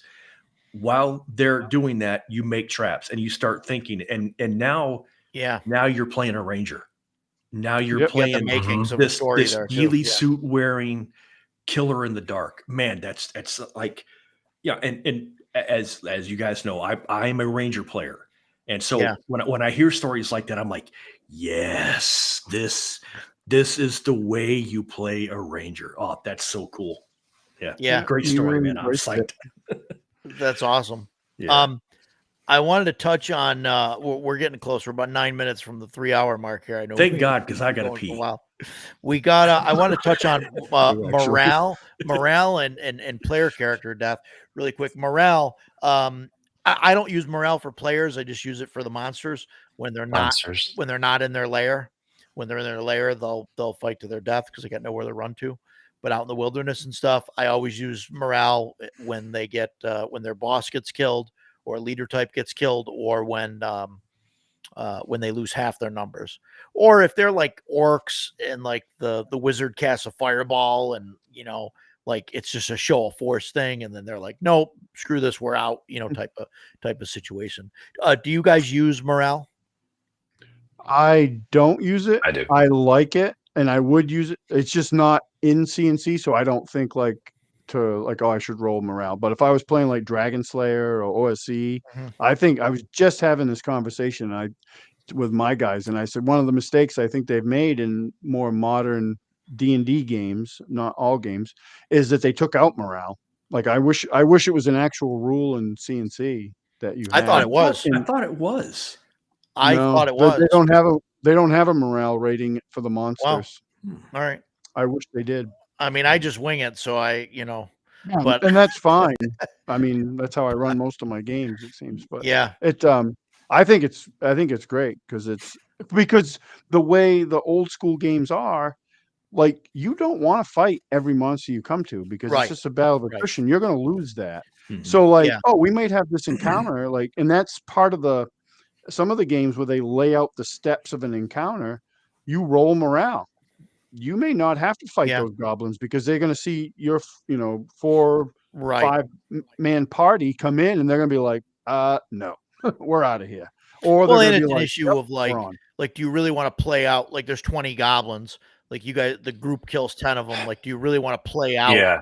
the other 10? Like that second half of the battle is just, yeah, okay, all right, I'll roll the die, hit him. Okay, I kill that guy, and it's just like at I that kinda point, do, you killed half of them. Let's go. I kind of do like not a system, like, because CNC doesn't have it, but I do that on my own. I'm like, Yeah, yeah, we're not going to belabor this. Like these guys either split or you've killed them all or, yeah. stuff like that. If it's a big boss, we're going to figure that out, one way or the other. But yeah, I'll do that. But I think it's great to have in a game, in like a D&D style game. Yeah, yeah. Matt, what you use morale Y- rules when you Yeah. Yeah, I mean, I think a lot of the games that I run have it in there. But even if they don't, I've started to use it exactly for that reason of, this fight is like very clearly and very obviously reached the tipping point. yeah, the fight's over. And do we Why need do to we need to do we need to spend another 20 minutes, right? It's like if it's a system that gives you XP for killing stuff, like you get the XP, they drop their weapons and run away, like let's go to the next thing, right? Yeah. Let's Yep. not spend another 15 minutes just Belaboring it. bashing these things. Yeah. Yeah, and I mean, I do think it's a good system. That and the reaction rolls, right? I love reaction rolls. Yeah. I know we didn't really talk about that, but like at the start of Yeah, an we didn't, encounter, but yeah. right? Like one of the I've run Rot Black Sludge probably 15 times now, and my favorite time running it was one where we rolled the initial room with the guards. I rolled one guard and he was indifferent.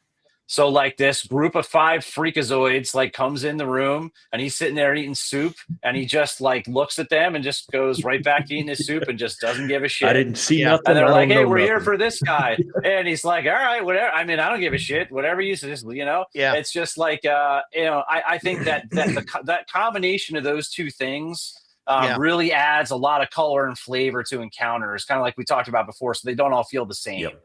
Yeah. So it's like the monsters that keep making their morale rolls and fight to the death. Like as a DM, there's a story opportunity there, right? Yeah. What was different about these guys? Mhm. Like, why did they do this? Is there something that's different about them than your average cookie cutter group of orcs or whatever? Yeah. So Right. yeah, I think it adds a little extra layer that I like. And I use reaction tables as well, especially when I'm rolling random encounters and stuff. I'll do that, which is and we probably should have covered that earlier, but yeah, I love the encounter tables. I use Frank Menser's encounter reaction tables from Basic, from Redbox. Those are the ones I use, but those are awesome. And what else on morale? Anybody got anything else on morale? I like it. Again, the whole realism thing that I like. There's never been a war fought in history where somebody didn't break ranks and run off into the woods trying to the escape. entire army always fights to complete obliteration. Right. And and if that were true, there would be no such thing as POWs. The prisoner swaps. People surrender. And like a monster that doesn't have a concept of mortality, like an air elemental, is going to fight till it's destroyed because Sure. it doesn't think that way. But orcs, at least according to Amazon, they have babies, they have kids, they have family back home. Yeah. Well, These, these, and I'm being sarcastic because that show was No, I- trash, but It's so bad. yeah, it's terrible. But Yeah. they do reproduce. They do have familial units. They're mortal. They know what pain is, and they know that if I run away, I might be able to go away, and maybe I'll be able Yeah. to come back in when they're sleeping, or I'm going to get my 20 friends and we're going to try again. Or these guys are way out of my league. I am not going to stop running until I can't see them anymore. And so that like Matt said, there's role playing opportunities in there. It's endless. But if you just throw this wall of creatures into the grinder, it's this. Every battle is exactly the same because the monster's never going to give up, and we can't give up because we're the players. So we've got to fight, until we kill them all, and that's just not a lot of fun for me. So yeah. How do you guys feel about PC death? I don't like I'm it. all for it. Well, I don't like it either, and I'll try and help out, as much as I can. I mean, to the limits of, what I can do. But I mean, it's at some point there's, it's inevitable, right? That like a player is going to do something or whatever, or they're going to get hit by something. And I mean, I don't fudge rolls, so I mean, shit happens, but I mean, I think it's an inevitable thing, especially in an OSR game. I mean, where you really have to have, that I think, every now and again, just because, you have to show that the world's dangerous, right? And that stuff happens as much as that is like a feel bad moment for a player. I think it needs to happen. I mean, you guys were fighting a dragon a couple weeks ago, right? A pretty powerful dragon, and four Pretty people powerful. died?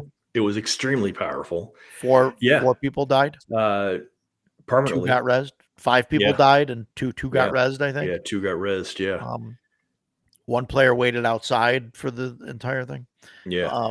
To answer your question, yeah. I think it's inevitable. We're playing a game where, everything is fighting you because you're fighting everything. So Sure. Eventually it's going to catch up to you. It's just going to happen. And I think Takato said that at one point.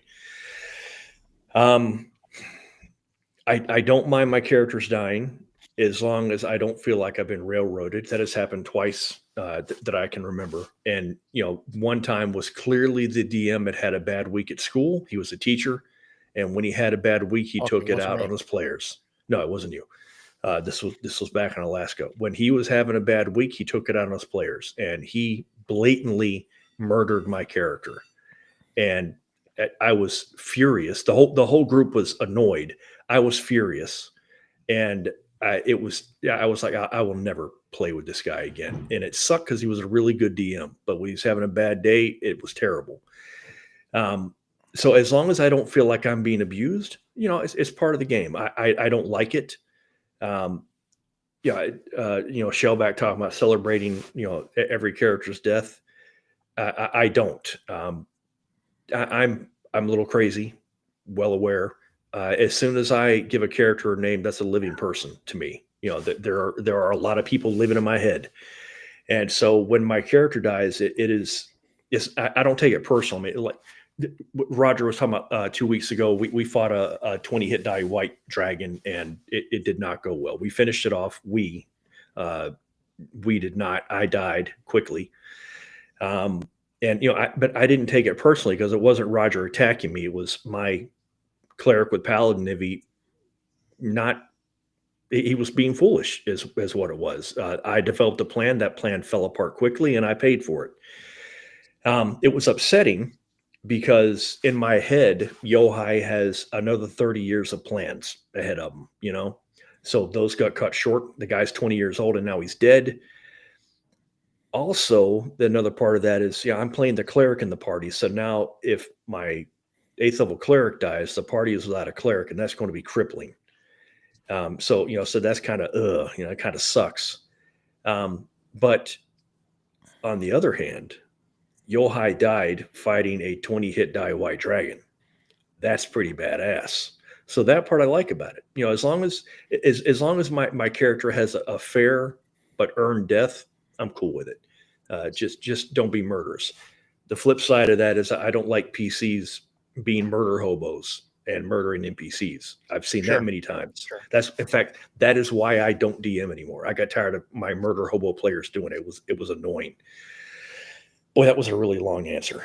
I am emotionally attached to my players. I do not like it when they die, but when that happens, I'm like, this is part of the game. I've been playing this game for a long time. If it happens, it happens. So there you go. Yeah. What, Matt, what do you got for thoughts? I mean, that's hard to follow up. No, I mean, it's really good. I mean, I think a big part of it is, you never want to lose a character in a situation where the DM didn't make it obvious that there was like danger or something at stake, right? So that's kind of those cheap deaths or railroad deaths where it's like you don't see it coming, and you as a player like couldn't have prevented it. Right. So to your point, Jason, it's like, look, I know I know what we're fighting. Right. And like, I know the kind of game that we're in. So there's stakes. Like if I didn't feel like there was any chance that any of us were going to die, I think you're wired a lot like me. Like that game's not really that much fun. Right. Because it's like, there's no stakes now. Like, what are we even really doing? Right. The outcome's already predetermined. Yep. Right. And I think 5e suffers a lot from that, where it's just so hard to kill people, and the combats take so long. So it's like, well, what are we even doing? Like, no, we're not going to die, and this combat took 4 hours. What was the point? But I've also played in games where it's like, I remember playing in one Mothership game in particular where it was like, I got to the end, and like my character was like, all right, well, I'll approach and check this out, and it's like, okay, you're dead, and it's like, okay, like, and that's just poor module design, right. But like. I mean, like that's like there was no information communicated that like this was a life or death situation, and that sucks. So yeah, I mean, but I also play a lot of games where it's like, look, I like funnels, right? Like sometimes it's fun to just like look at these little weirdos and how many the funny ways that they get killed. I mean, I'll tell you, like, so I was at Gamehole Con and I played a Shadow Dark game the first day. And we to your same kind of thing, we were like, we're going to fight these troglodytes, and we have a plan, and 2 rounds in, the whole plan's falling apart. Now people are getting roughed up. So like, my character runs in and gets killed. All right, so I get a new character. So GM gives me the stack, and I find this halfling named Frob Rabkins, who sounds like an extra from The Hobbit that got cut for time or whatever, right? And it's this halfling ranger with like absurd stats. Like 16 in this, 15 in this, 15 in this. He can turn invisible. He's got like 6 hit points at level 1. He's got like all this stuff. And I'm like, oh, I'm definitely going to be this guy. So it's like, all right. So like, all right, gets to your turn. And it's like, all right, turning visible out of nowhere. Frab Rabkins like takes this sword and he's like, I'll cut you guys down. Nat 1, sword goes flying across the thing. The GM's up next. 2 enemies turn around, kill him. He had 1 turn and he dies. Right. All the guys in that group, the whole rest of the con, every time they saw me, they're like, that's the guy that was playing Frab Rabkins. So, like sometimes that stuff is like a lot of fun if it's like in the right game, in the right mood. But yeah, I mean, it's a very different thing when you're playing a campaign for a long time and you're invested and you have a cheap death out of nowhere. Yeah, that is the worst. Yeah. So I totally agree with you there. Yeah, you mentioned funnels. That's one of those situations where I have no attachment. I named them A, B, C, and D. Whoever survives gets a name, and now it's a character. Other than that, it's just there you go. And I don't care. Yeah. And that's what they're meant to be. I mean, that's meant to be. And I love those because I can just sit there and play the game. It means nothing to me. At one shots, like going to cons and doing one shots, I'm not emotionally attached to anybody. Mm-hmm. I can just play this game and have a hell of a good time. Yeah. Let me tell you something about Jason's characters. He's so attached to his characters that as soon as he for a campaign game, obviously not for one shots, he makes his characters, and he's got like, as soon as they're on paper, like he's got a book written about them in their head with their entire life story and their entire life history and stuff. And he's got a blacksmith that's got it's a steel arm, a metal arm, no, or whatever. He's missing an arm. adamantite. Yeah, adamantine arm, and like so he created a character. So it was like, and the missing an DM arm. did that. That had nothing to do with me. He lost his arm in a fight, and that was I was like, I'm tiring this dude, and he's like, oh, you wake up with this. Anyway, carry on. Sorry, and go ahead. so and so it's funny. So he's got this guy who's a blacksmith. It's in the game, right? And he's just really like an NPC. He hasn't really taken him out. And the guy's existed in town, and everybody knows that he's a blacksmith and knows that he's existed. Nobody knows his name for like a year and a half, like in game or whatever. And then like yesterday or Sunday, it comes up, and people are like, oh wait, don't you have a blacksmith? And I was like, yeah, nobody probably remembers his name though. Yeah, I do. He's a sixth level paladin. No one's ever spoken a word to him. And yeah, and he's like, oh, I thought he was missing an arm. How's he a blacksmith? He's like, well, he's got an adamantium arm. He's like, you people never wanted to talk to him. Nobody asked him any questions. Nobody said shit to him. His niece is a tattoo artist that can do magical tattoos. Yeah. Because and like they animate, and I was like, "Oh, this is the coolest thing!" Like every adventure is going to get like this badass tattoo. This will be cool. I announced at the table, and everybody looked at me like So I was like, "Oh man, fuck all you." Oh, sorry. The hell with all you guys, man.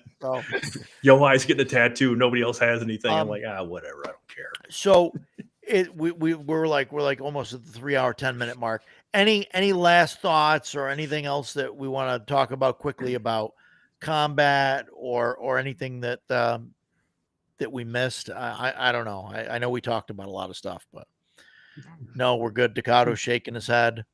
Jason, no. Good. Matt, we're good. I knew I was gonna like this cast. When you told me the subject, I was like, yes, all this is gonna be so much fun. Yeah, had a great time tonight. Yeah, great time, guys. Really good discussion. Matt, dude, it's been awesome having you, man. This has been I am so happy when Roger told me you were coming on. This has been great. I appreciate it. Yeah, man, Matt, it's fantastic. It's good to have you. Good to see you. Hopefully, we can get you on again sometime. You're welcome to come back. I mean, you didn't insult us for the most part, so. We're good. No, I mean, listen, I love some of the games that I've run with you guys are my absolute favorite ones I've run at cons, because it's just when you get to play with people that sort of get what's going on and really want to interact with things. I mean, those games are so memorable and they're so much fun to run. So yeah, I've really enjoyed watching your guys your videos since you started doing it. And so yeah, I was like, you know what, I'll ping him and see if he minds if I insert myself into one of these, because it's been fun. So. Appreciate it. And thanks for watching, man. You told us that when you first came on, I was like, wow, really? That's cool. Yeah. No, we've had a lot of fun times in your games and stuff. And even my daughter loved the Vaults of Arn game. The Vaults of Arn, yeah. That was a good one. She goes around, she tells her friends that she played, she got to play, like they ask her about, going to the gaming convention. So we're going in a few weeks, and she's like, oh yeah, it was fun. I went the last time, I played a mushroom person and got high on cocaine and like all of this. And the parents and stuff are like, wait, what are you doing? And I'm like, no, it's fine. It really is for the devil. Oh my God. Yeah, right. Yeah, that's fantastic. So funny. So she loved that, and I backed the Vaults of Arn stuff for her. So awesome. I'm getting some copies of the second edition of that. Speaking of backing, do you want to talk about Arduin real quick, or do you want me to do it? Or it's over. Yes. Kickstarter's over. They did it over. I think it was almost 55K. I could be wrong about that, but I know it was over 50K. I know they got over 40. Yeah. I know they hit at least 51, because that's what I saw last time. But so most amazing. People that are watching this cast right now saw the one with Dave and George. So if you got any of you backed it, thank you very much for backing Arduin. Yeah, they're great guys, and I'm super excited for those guys. Yeah, they're fantastic, and they'll be up at CNY. Matt will be there too. This Matt will be there hopefully, but Matt from Barrows and Borderlands, who was in on that, he's going to be at CNY running some games. Hopefully this Matt will be at CNY next year. I'm going to try. Yeah, I was talking to I'm going to try. I'm going to see. It's what's the date for this one again? June 12th through 14th. Here we go. There's the Yeah, dude, you have the best. You have the best flyers in the business. I'll tell you that. It's Thank just you. the best. They're so, man. I love them so much. I appreciate Yeah, it. you're timing them out right when the school year ends every time. So I'll see. I'll try to make it work. I But know it's rough. I want to come. I did. Yeah, I'll see what I can do. I definitely want to come. So, Yeah. but yeah, God, No. those flyers and posters and like that. It's just, man, they just really speak to me. And I love them. We obviously, Matt, we'd love to have you up here running some games and to hang out with you and stuff. It's fantastic. And pretty much all weekend we do exactly this. We just talk about gaming and stuff Awesome. when we're not playing, and it's just fantastic. And we're doing movie night. We're gonna do Conan the Barbarian. We're gonna do a movie meet and greet. To be That's awesome. Free popcorn for everybody. It's gonna be fantastic, I think. So, Nice. So it's gonna be great. Cool. So we'll see you guys on the other side, and everybody out there. We'll see you guys next week. Next week we're going to talk about spell casting. I believe GM Bloodworth is going to be joining us. So that's going to be exciting. We're talking about magic, different magic systems, and all of that fun stuff. You know how that goes. And so that'll be another long discussion about roll the cast or not and all of that stuff. So, but we will see you guys next week. So take care for now. Thank you for coming, everybody. See y'all. All right. Thanks everybody. See ya.